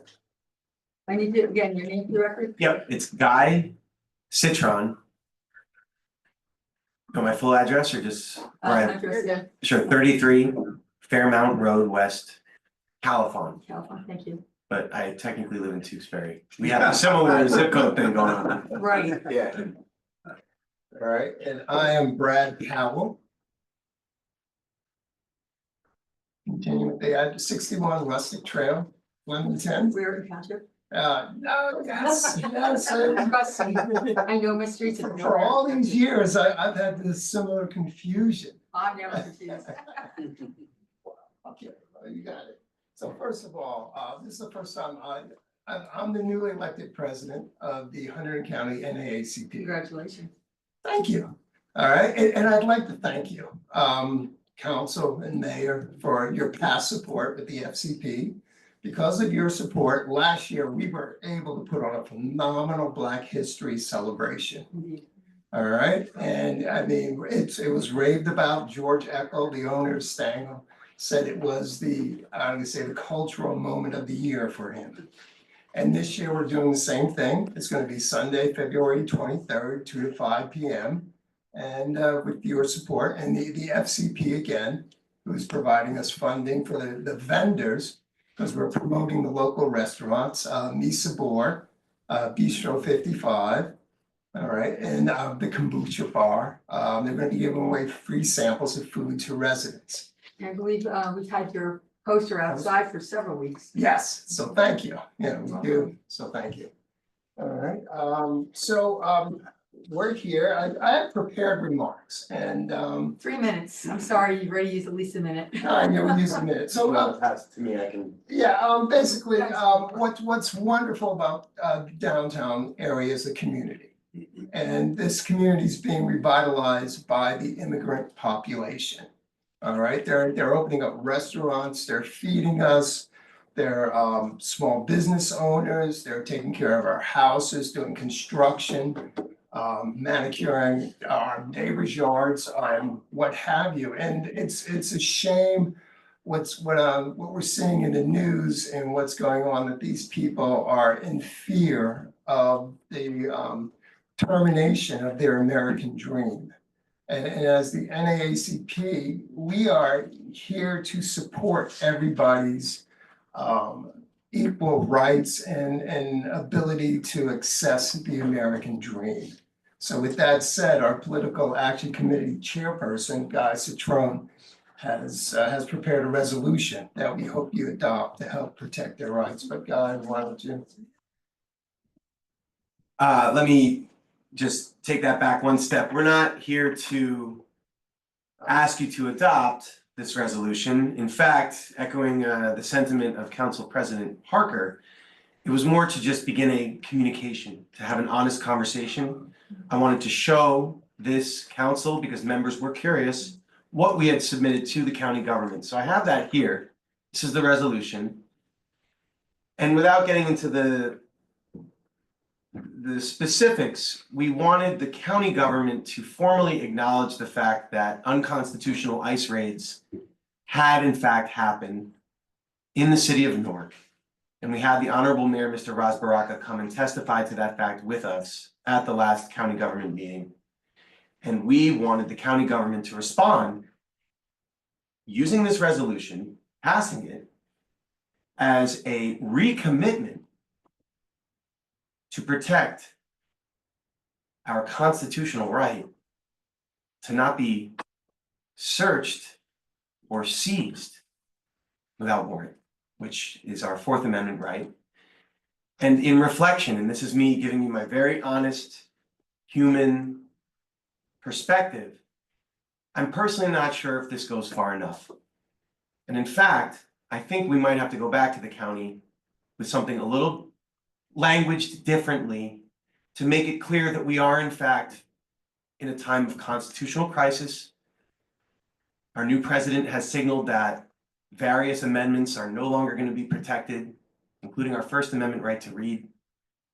And at the local level, it is my belief that because that abdication of American values has occurred at the top, it is now incumbent on every local government, from municipal to county and state, to reaffirm and recommit to our American values and to promise to protect us. So out of transparency, out of good faith, and out of a true, very human sense of not knowing where we go from here, I wanted to submit this resolution to your council so that you may contemplate it, because this is now out of my hands. Why don't you give it to our clerk? Yes, ma'am. and the council so wishes, we'll put it on the next meeting. That is your right. Thank you. Thank you. That's all I have. That Oh, this is top. is topic. I don't even know what you mean. Yeah, how do you do? So, Just briefly. yes, Don't be absolutely. comfortable. No, I'm sorry. Your time is very precious and you're doing great work for the borough. The county, it's unclear what they want to do with it. Oh, so they did not take action. They did not take action. We're leaving it there. I have nothing really further to say on it. All right, thank you. Thank you. Anybody else here That's a Thanks, Scott. from Thank the public, not? Yeah, sure. Yeah. Anybody online, not about the I one? don't see. Nobody's hands up. Seeing none, then I will invite anybody up from the Warm Center. I'm gonna again take my prerogative and say, if you are a Flemington Borough resident, you get to go first.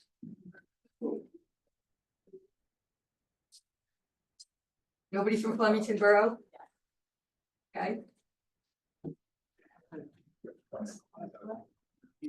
You get 3 minutes. I need your name and your address. Good evening.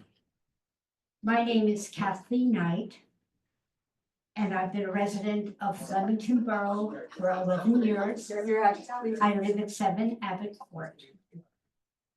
I'm a member of the Flemington Presbyterian Church.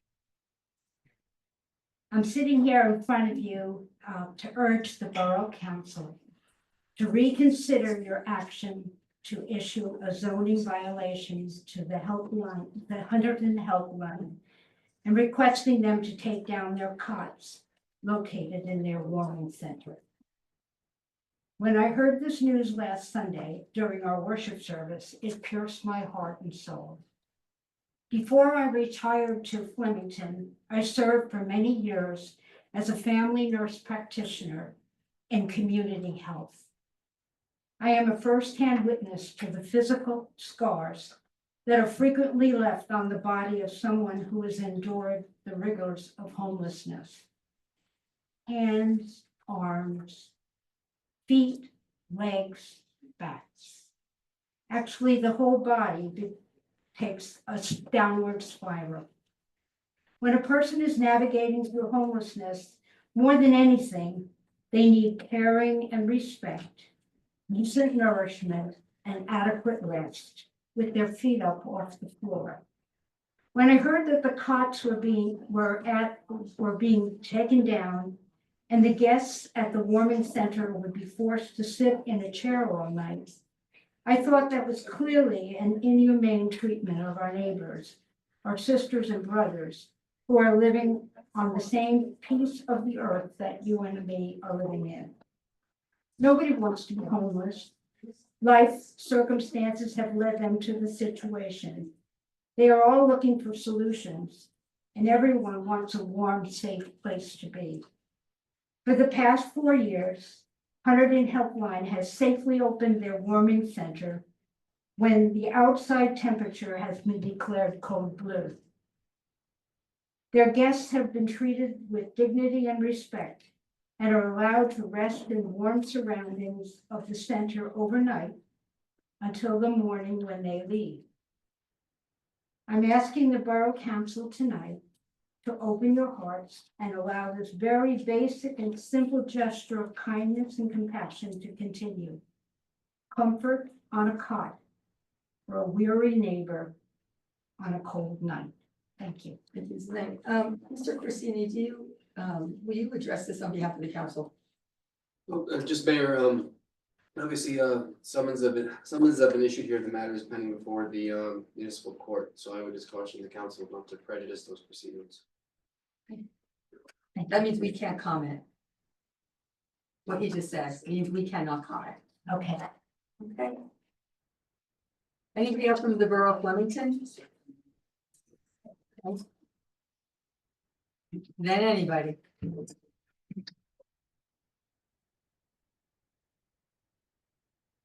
Good evening. My name is Donna Drews, Drews. I live at 26 Samuel Drive. Could say Flemington, but it's really Raritan Township. Yeah. I'm here tonight to show support for Hunterdon Helpline. For the past 4 years, Hunterdon Helpline has been operating a warming center called the Next Door through a contract with the Hunterdon County Office of Emergency Management. Hunterdon County OEM has the responsibility to issue code blue alerts when the National Weather Service predicts conditions will be in the county for the next 24 to 48 hours will reach 32 degrees Fahrenheit or lower, or the wind chill will be 0 degrees or less for a period of 2 hours or more. You can tell these guidelines make sense, especially given the cold temperatures that we've had the last few months. The warming center provides overnight accommodation, a camping cot with a thin mattress from 7 p.m. to 7 a.m. when the code blue events are triggered by OEM. An on-site Hunterdon helpline supervisor screens the residents and requests for warming accommodation and is on-site at all times. Staff works with the guests to help them understand and access other wraparound services that are available from Hunterdon Helpline and other social service agencies in Hunterdon County. A strong working relationship exists between Hunterdon Helpline and the Flemington Police Department, as well as other social services agencies in Hunterdon County, the borough, and other nonprofits.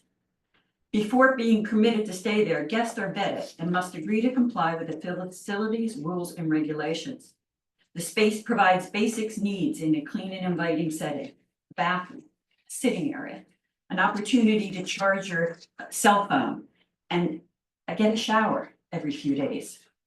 A sleeping room contains 3 cots and have no doors. Guests sleep in their clothing on cots with a blanket and a pillow. Before leaving in the morning, very simple basic refreshments such as a protein bar or cereal packets, along with an option for 1 coffee or tea, is provided. These are basic human needs. Typically, there are between 3 and 7 guests staying at the warming center, the majority of whom have been staying in Flemington area for years. They may not have credentials that say Flemington Borough, but they've been here and have been around your community for extended period of time. On January 27th, Hunterdon Helpline received a letter from the Borough Property Maintenance Code Enforcement directing them to remove beds, cots, and curtains used for guests during the curtains which were used during code blue emergencies by February 28th. At the time of the receipt of the letter, the bedrooms did include curtains for separating the cots as per Hunterdon County Health Department regulation in place during COVID. These curtains have been removed and the rooms simply contain 3 cots. Unfortunately, the specific zoning citations in the letter cited section 1673B can't be found in the borough's codes. The facility is in the downtown business district and the code blue shelter falls under a permitted use code in the zoning permitted use principal use numbers 37 individual and family services, which is SIC code 8322.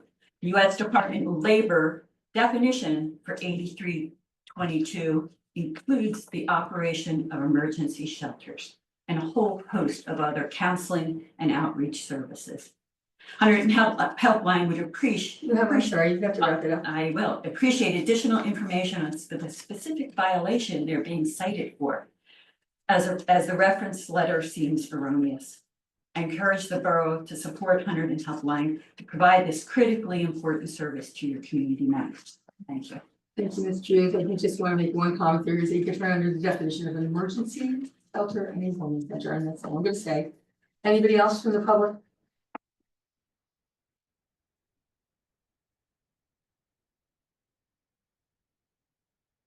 Are you still a Flemington resident? Okay. Are you still a Flemington Borough resident? I am. You're gonna come up earlier. Okay. I missed my time, that's all right. All right. Jay Hawk, 61 Mine Street, Flemington Borough. I'm also here about the warming center and, I am understanding of the situation that led to this violation and that, you know, someone overdosing in our public, library is not a situation that we want in our community. However, I find, the fact that we are taking away cots from people who have nowhere else to go to be a cruel punishment. I don't think there's anything else to say about that. You know, I invite you then to sit in the chair all night and try to sleep and then try to go out in the day and do your job and do your life after sitting in a chair all night and getting whatever sleep that you can. That, or you can spend an evening outside and do the same, because those those are the two options you are presenting to people. I have spent a good amount of time with people who happen to be homeless. When I grew up in the church, we did a lot of going to the food pantry, going to soup kitchens and, you know, sitting, eating, speaking with these people. I've worked with a Family Promise before, and again, I found the most striking thing is that all those people are just people too. They're not much different than you, they're not much different than me. They deserve a place to sit and sleep and be comfortable and to have the minimum of privacy. Which even with a curtain, can you imagine if your only privacy was a little piece of cloth for the entire night? Again, I understand the situation was not ideal that led to this, but I think that this is completely inappropriate. And cruel punishment for those who are the most needy in our community. Our unhoused neighbors are still our neighbors. Thank you. Anybody else?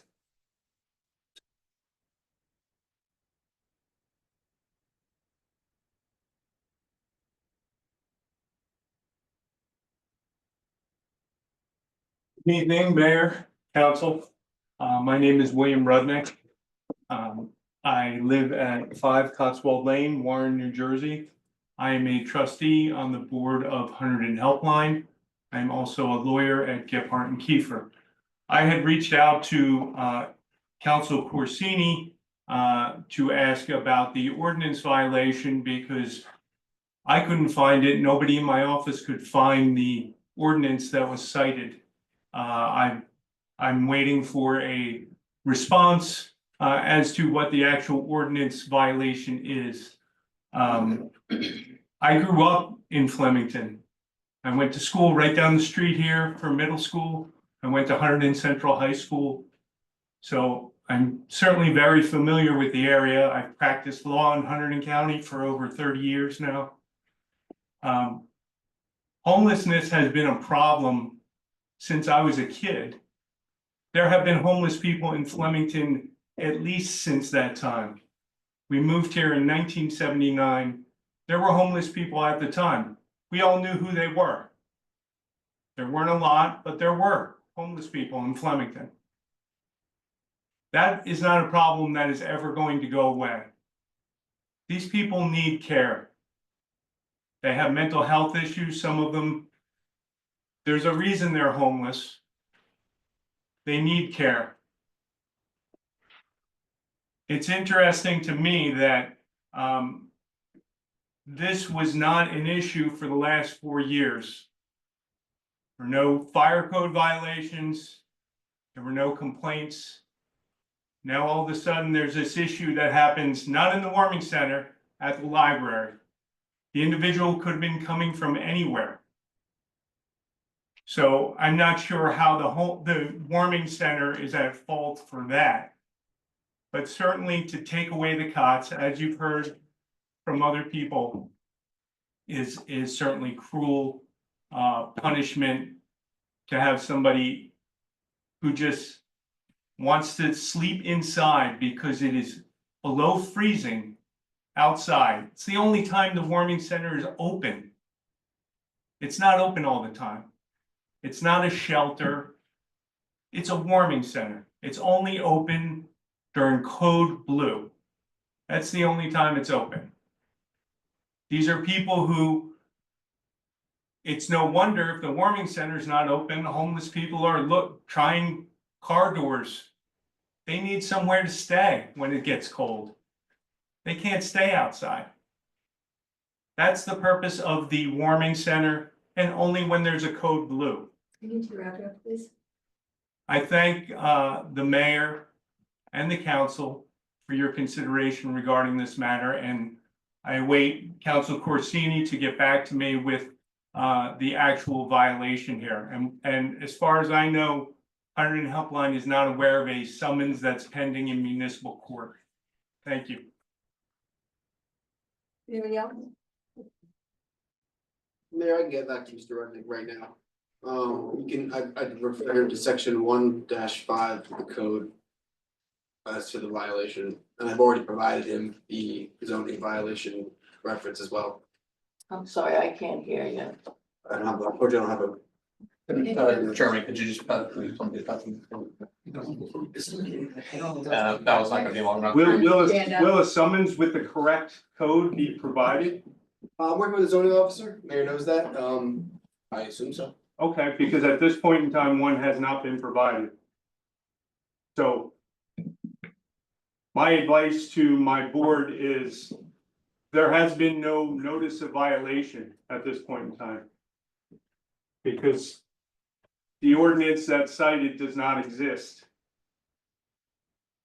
And it wasn't signed by the zoning officer. We're not gonna argue this is not a court. I understand. Anybody else from the public?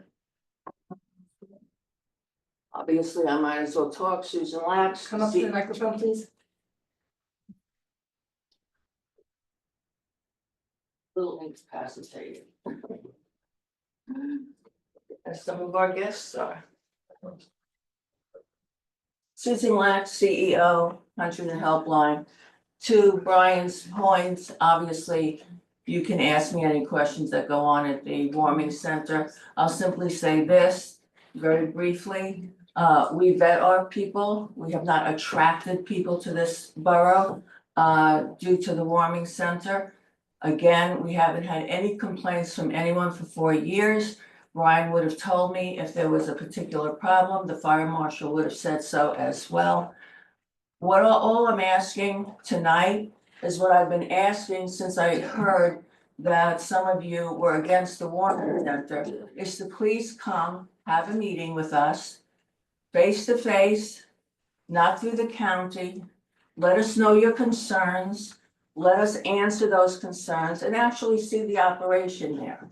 Okay, I'll tell you, my guests are given a choice when there's a behavior problem. Do you want us to call the police or do you want us to call Susan? They opt for the police. It's a tight ship there.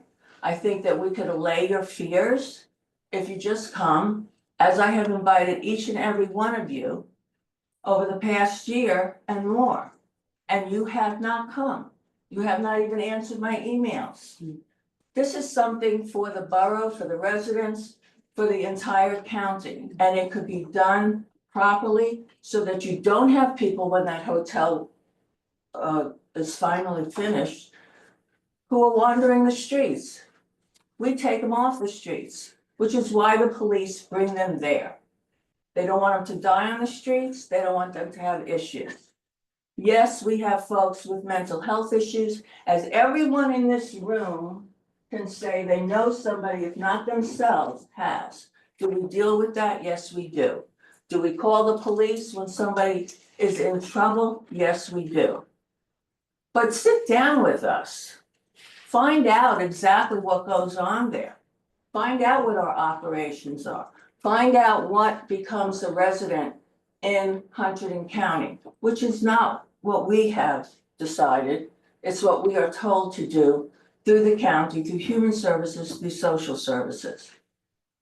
Please come, have a conversation, tell us your concerns, and let us come to an understanding to provide a service that is needed, not just in the borough, but everywhere in this country. It is a problem. But wouldn't you rather them to be off the street? And just one last thing, because I love my guests. Half of them have jobs here in the borough at a time when people are finding it difficult to hire people. Every year, we've had at least one person that we have helped to get off the street permanently. Don't you want that to happen? We can reduce homelessness, maybe just one by one every year, but at least that's something. Please answer my emails, come to the center, let's have a meeting and find out what really is happening here. The gentleman who OD'd, we know him for 2 years now. The police know him. I know where he came from. We have extensive data to tell you anything you need to know. But you won't know anything. You'll make a decision without giving us the opportunity to discuss it. We're on your side. We want the best for the residents of the borough, from the county, whether or not they have issues. We've had people who have been displaced by fire who had no place to go, and we're open to them. I implore you to please come and meet with us. Thank you. Thank you, Ms. Black. By the way, I just want to thank you for your help when we had the water boil advisory. Absolutely. We're, you I do know, appreciate it. Helpline, you know, Marcia, 56 years this year. I know. It's a resolution. Seriously, we would do anything. Brian calls me, Jerry calls I me, really appreciate it. whatever you need, whatever you need. This is another issue that needs to be resolved for the sake of everybody. And I hope you come and talk to me directly. Thank you. You're pending a zoning violation, so I really legally cannot, so. Well, we don't have a zoning violation. Anybody else I'll from be the happy public? to respond to that, but I Anybody else? don't have one. Anybody else from the public? If not, anybody online? Yeah. Got a hand up, Carla? Yep, We can't see who it is. Connor Atkinson. Okay, you're letting him in? Connor, you got it. Thank you. You could go. Hello, my name is Connor Atkinson, 20 Pennsylvania Avenue. I just have a quick question regarding the Global Agway project. It seems like it's been about 2 years since any notification has come through about it regarding from you or the planning board. What's the status of it? It seems like it's just abandoned. Nothing's happening, and I'd like to. With you, both of the redevelopers are working with the Department of Environmental Protection. While they were, sitting around working on designs or drawings or whatever, the state of New Jersey, through the federal government, changed the stormwater rules and regulations of the state. So the one project over at the old Agri building, which had been approved by the planning board but did not have an agreement with council, they cannot build what they were approved for because part of their buildings were in the floodplain that are now illegal to build in. And the other project where the Guitar Boy building is, as it's known familiarly, we had been working on a really great design for the council that the council was working with. And then they went to the DEP and the DEP said, yeah, you can't do that. So everybody's back at the design board trying to figure out what they can put on these properties that don't encroach into the floodplains that will both work for the borough as well as financially for them. So that's where they are. Okay, thank you, ma'am. You're very welcome. Anybody else? Seeing none, back on the agenda.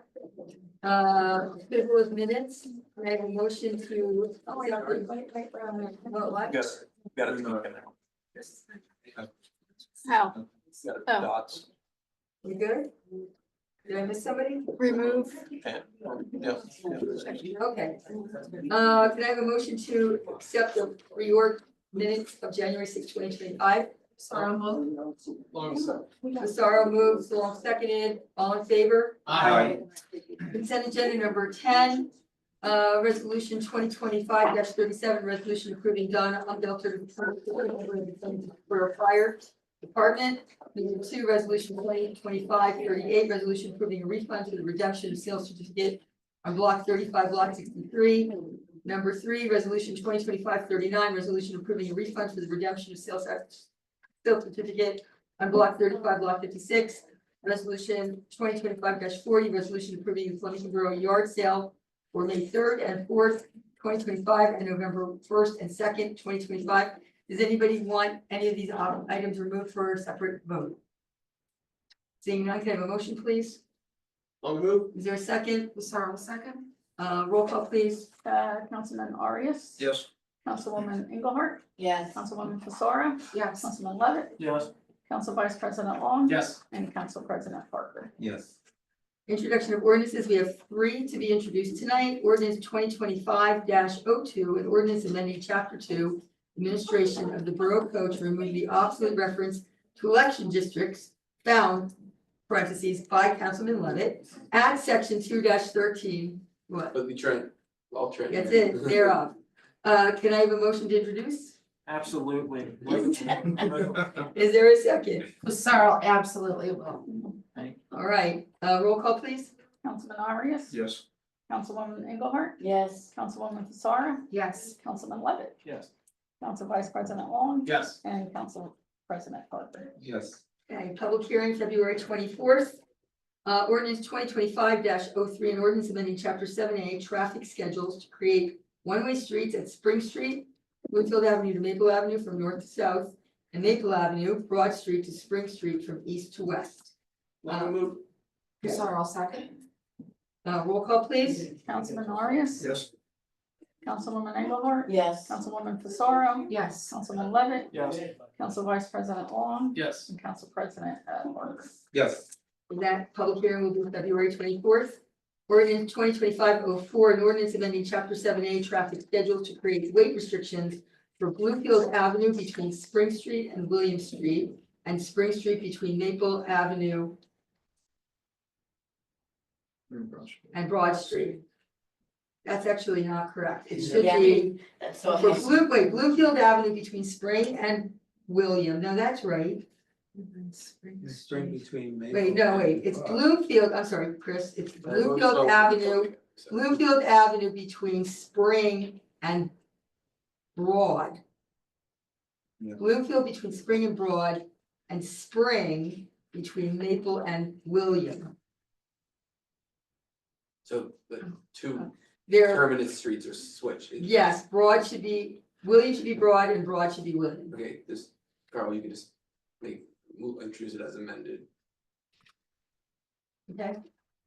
Yeah, just vote on it. All right, can I have a motion, please?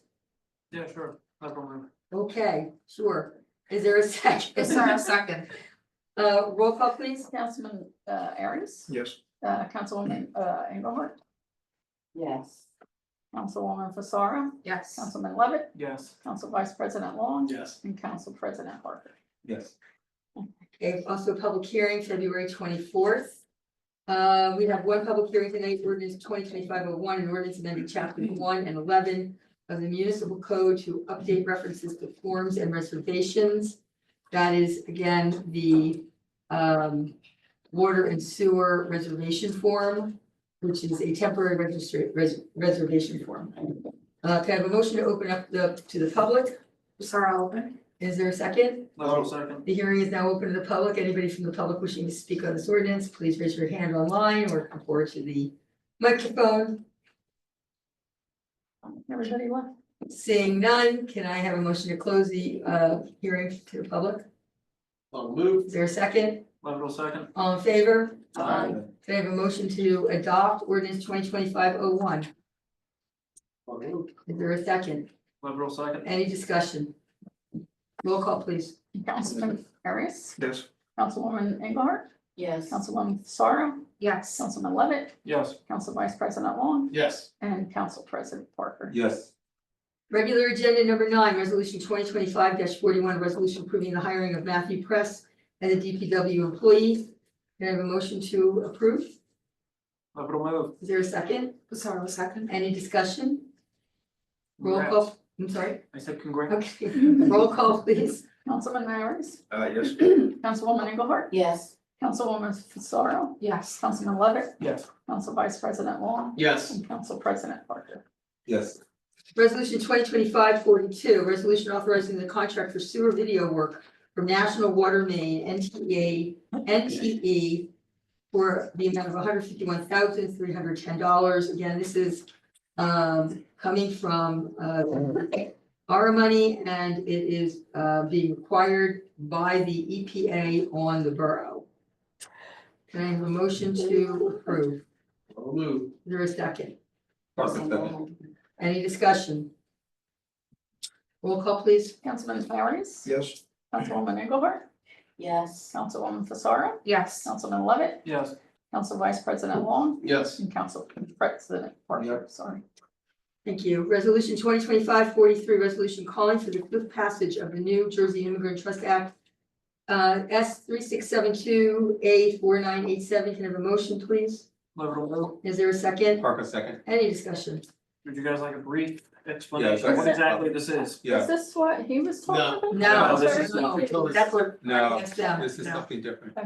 So simply, this is a resolution to request that our state senator, assembly members, and governor pass the Immigrant Trust Act. Senator Zwicker is already a sponsor of the Senate version of this bill.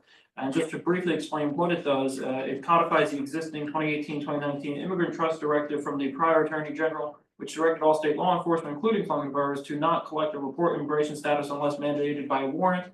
The bill also extends the mandate to all state agencies, and quote the ACLU, it ensures that local resources are used to support local priorities rather than fund federal immigration enforcement, protects personal information by limiting the circumstances under which public agencies can collect information related to immigration status, requires public schools, healthcare facilities, libraries, and shelters to adopt model policy to help people feel safer seeking the public services to which they are eligible, prohibits state and local law enforcement from cooperating with federal immigration authorities when doing so is voluntary under state law, eliminates carve-outs in the New Jersey Attorney General's Immigrant Trust Directive that deny the same protections to immigrants entangled in the criminal legal system, and the comprehensive protections afforded by this bill are critical for empowering New Jerseyans to live their lives without fear that routine interactions with state and local government, be it registering for healthcare, reporting wage theft, or contacting law enforcement could lead to permanent separation from their loved ones through immigration, detention, and deportation. And just for the record, I got this from Madison Borough. They passed it on December 9th, and I want to thank the Borough of Madison and their attorney for writing this,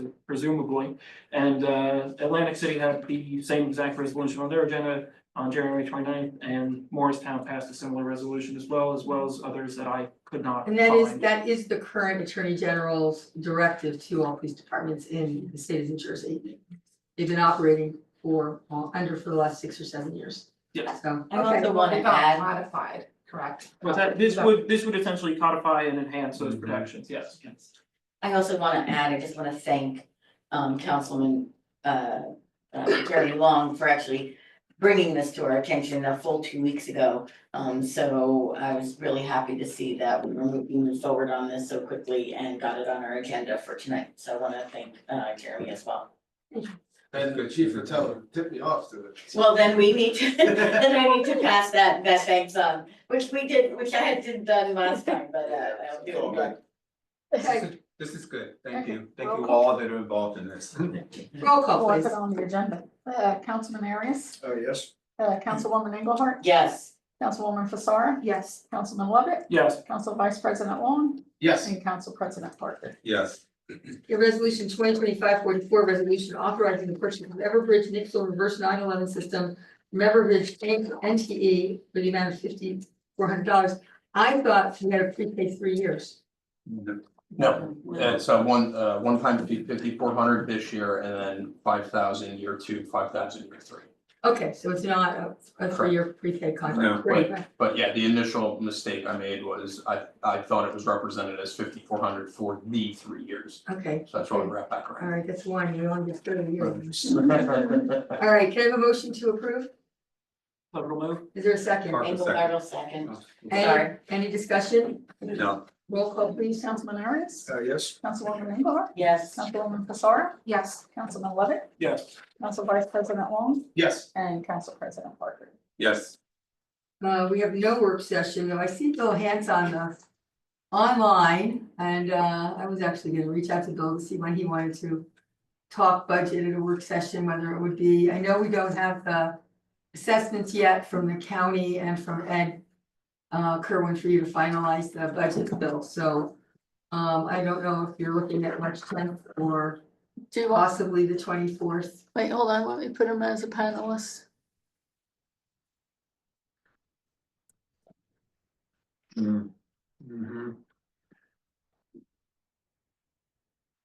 You have to take yourself off mute, Bill. Yeah, mute yourself. You wanna talk to us? Good evening. Good evening. Yeah, so Well, work you- session on the budget on the 10th or the 24th or the 24th of March? What are you looking at as far as finalizing numbers? for discussion? well, I hope to have the numbers, the budget all set for, I would say probably by next week, a preliminary draft of it. But I won't be able to, give tax impact or anything until I have the numbers from the assessor. You know So, what? Coming in on the 10th to talk about the assessment, so I assume he's gonna have it all before that. Do you think the 10th is a good date to do a work session on the budget? yeah, that's fine. Right, and you're available to come in? Yeah. Okay, we'll put it under a work session then for the 10th. Thank you, Bill. Hey, Bill, Just as a reminder, one of the things I had asked is if we could get I know that there's monies left on, or what's been spent on the grants or done by ordinances or whatever. Right, yes. Can you send that, please? Yep, I'm working on it. I will, I should have that to you in the next couple days. Okay, thank you. Yep. Okay, thank you. We're up to public comment session number 2. Anybody? Bueller? Nope. Okay. Moving on, payment of bills, authorizing payment of bills in the amount of $627,349.57. Can I have a motion? Before a motion, did we get the sheet to sign? No. No, Get it from Bill. we'll get to it. We'll get it. Our next meeting, we'll just. I'll get it to you tomorrow. Thank you. Council Vice President, move this or second? Liberal second. Thank you. Roll call, please. Councilman Arias, Yes. Councilwoman Engelhardt, Yes. Councilwoman Fasaro, Yes. Councilman Levitt, Yes. Council Vice President Long, Yes. and Council President Parker. Yes. Okay, we do have an executive session. There will be no action taken at the end of it under public safety. We can take a 5-minute break if y'all want. Real quick, I just want to correct the record, I went back to my email, no, you told me about something else. I'm sorry, I don't want to miscredit you for an article that I got. So that was the worst kind of work. Was it that one? I did say, alright. He said something about it. You I referenced can't- him in an I'm email. sorry, I'm Yeah, you trying to did. follow, my eyes are. It's all good. But I got enough credit today. Alright. Just want to make sure. Don't overdo it. Yeah. Oh, thanks again. Alright, sorry. 5-minute break if You you got it. want it. Otherwise, we're just gonna roll right into the executive session. Yeah. Let's roll. Well, wait, I gotta, All right, we're rolling. wait, first we gotta, Mike, don't forget your. everybody gotta roll out of here. 30 minutes and 33 minutes. Okay, no worries. Yeah. But, yeah, Trent needs one, you can have one, Brandon get God one. I'm removing all these people.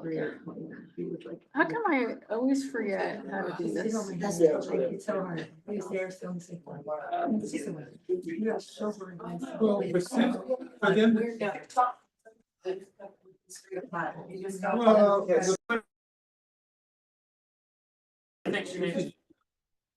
Well, but you have mine. Can I have a motion to go back into the public? Is there a second? Okay, so you're saying. Engelhardt, second. All in favor? Aye. Is there a motion to adjourn? Okay, all right, Is there a second? Have a second. All in favor? Aye. Aye. You're not gonna by yourself.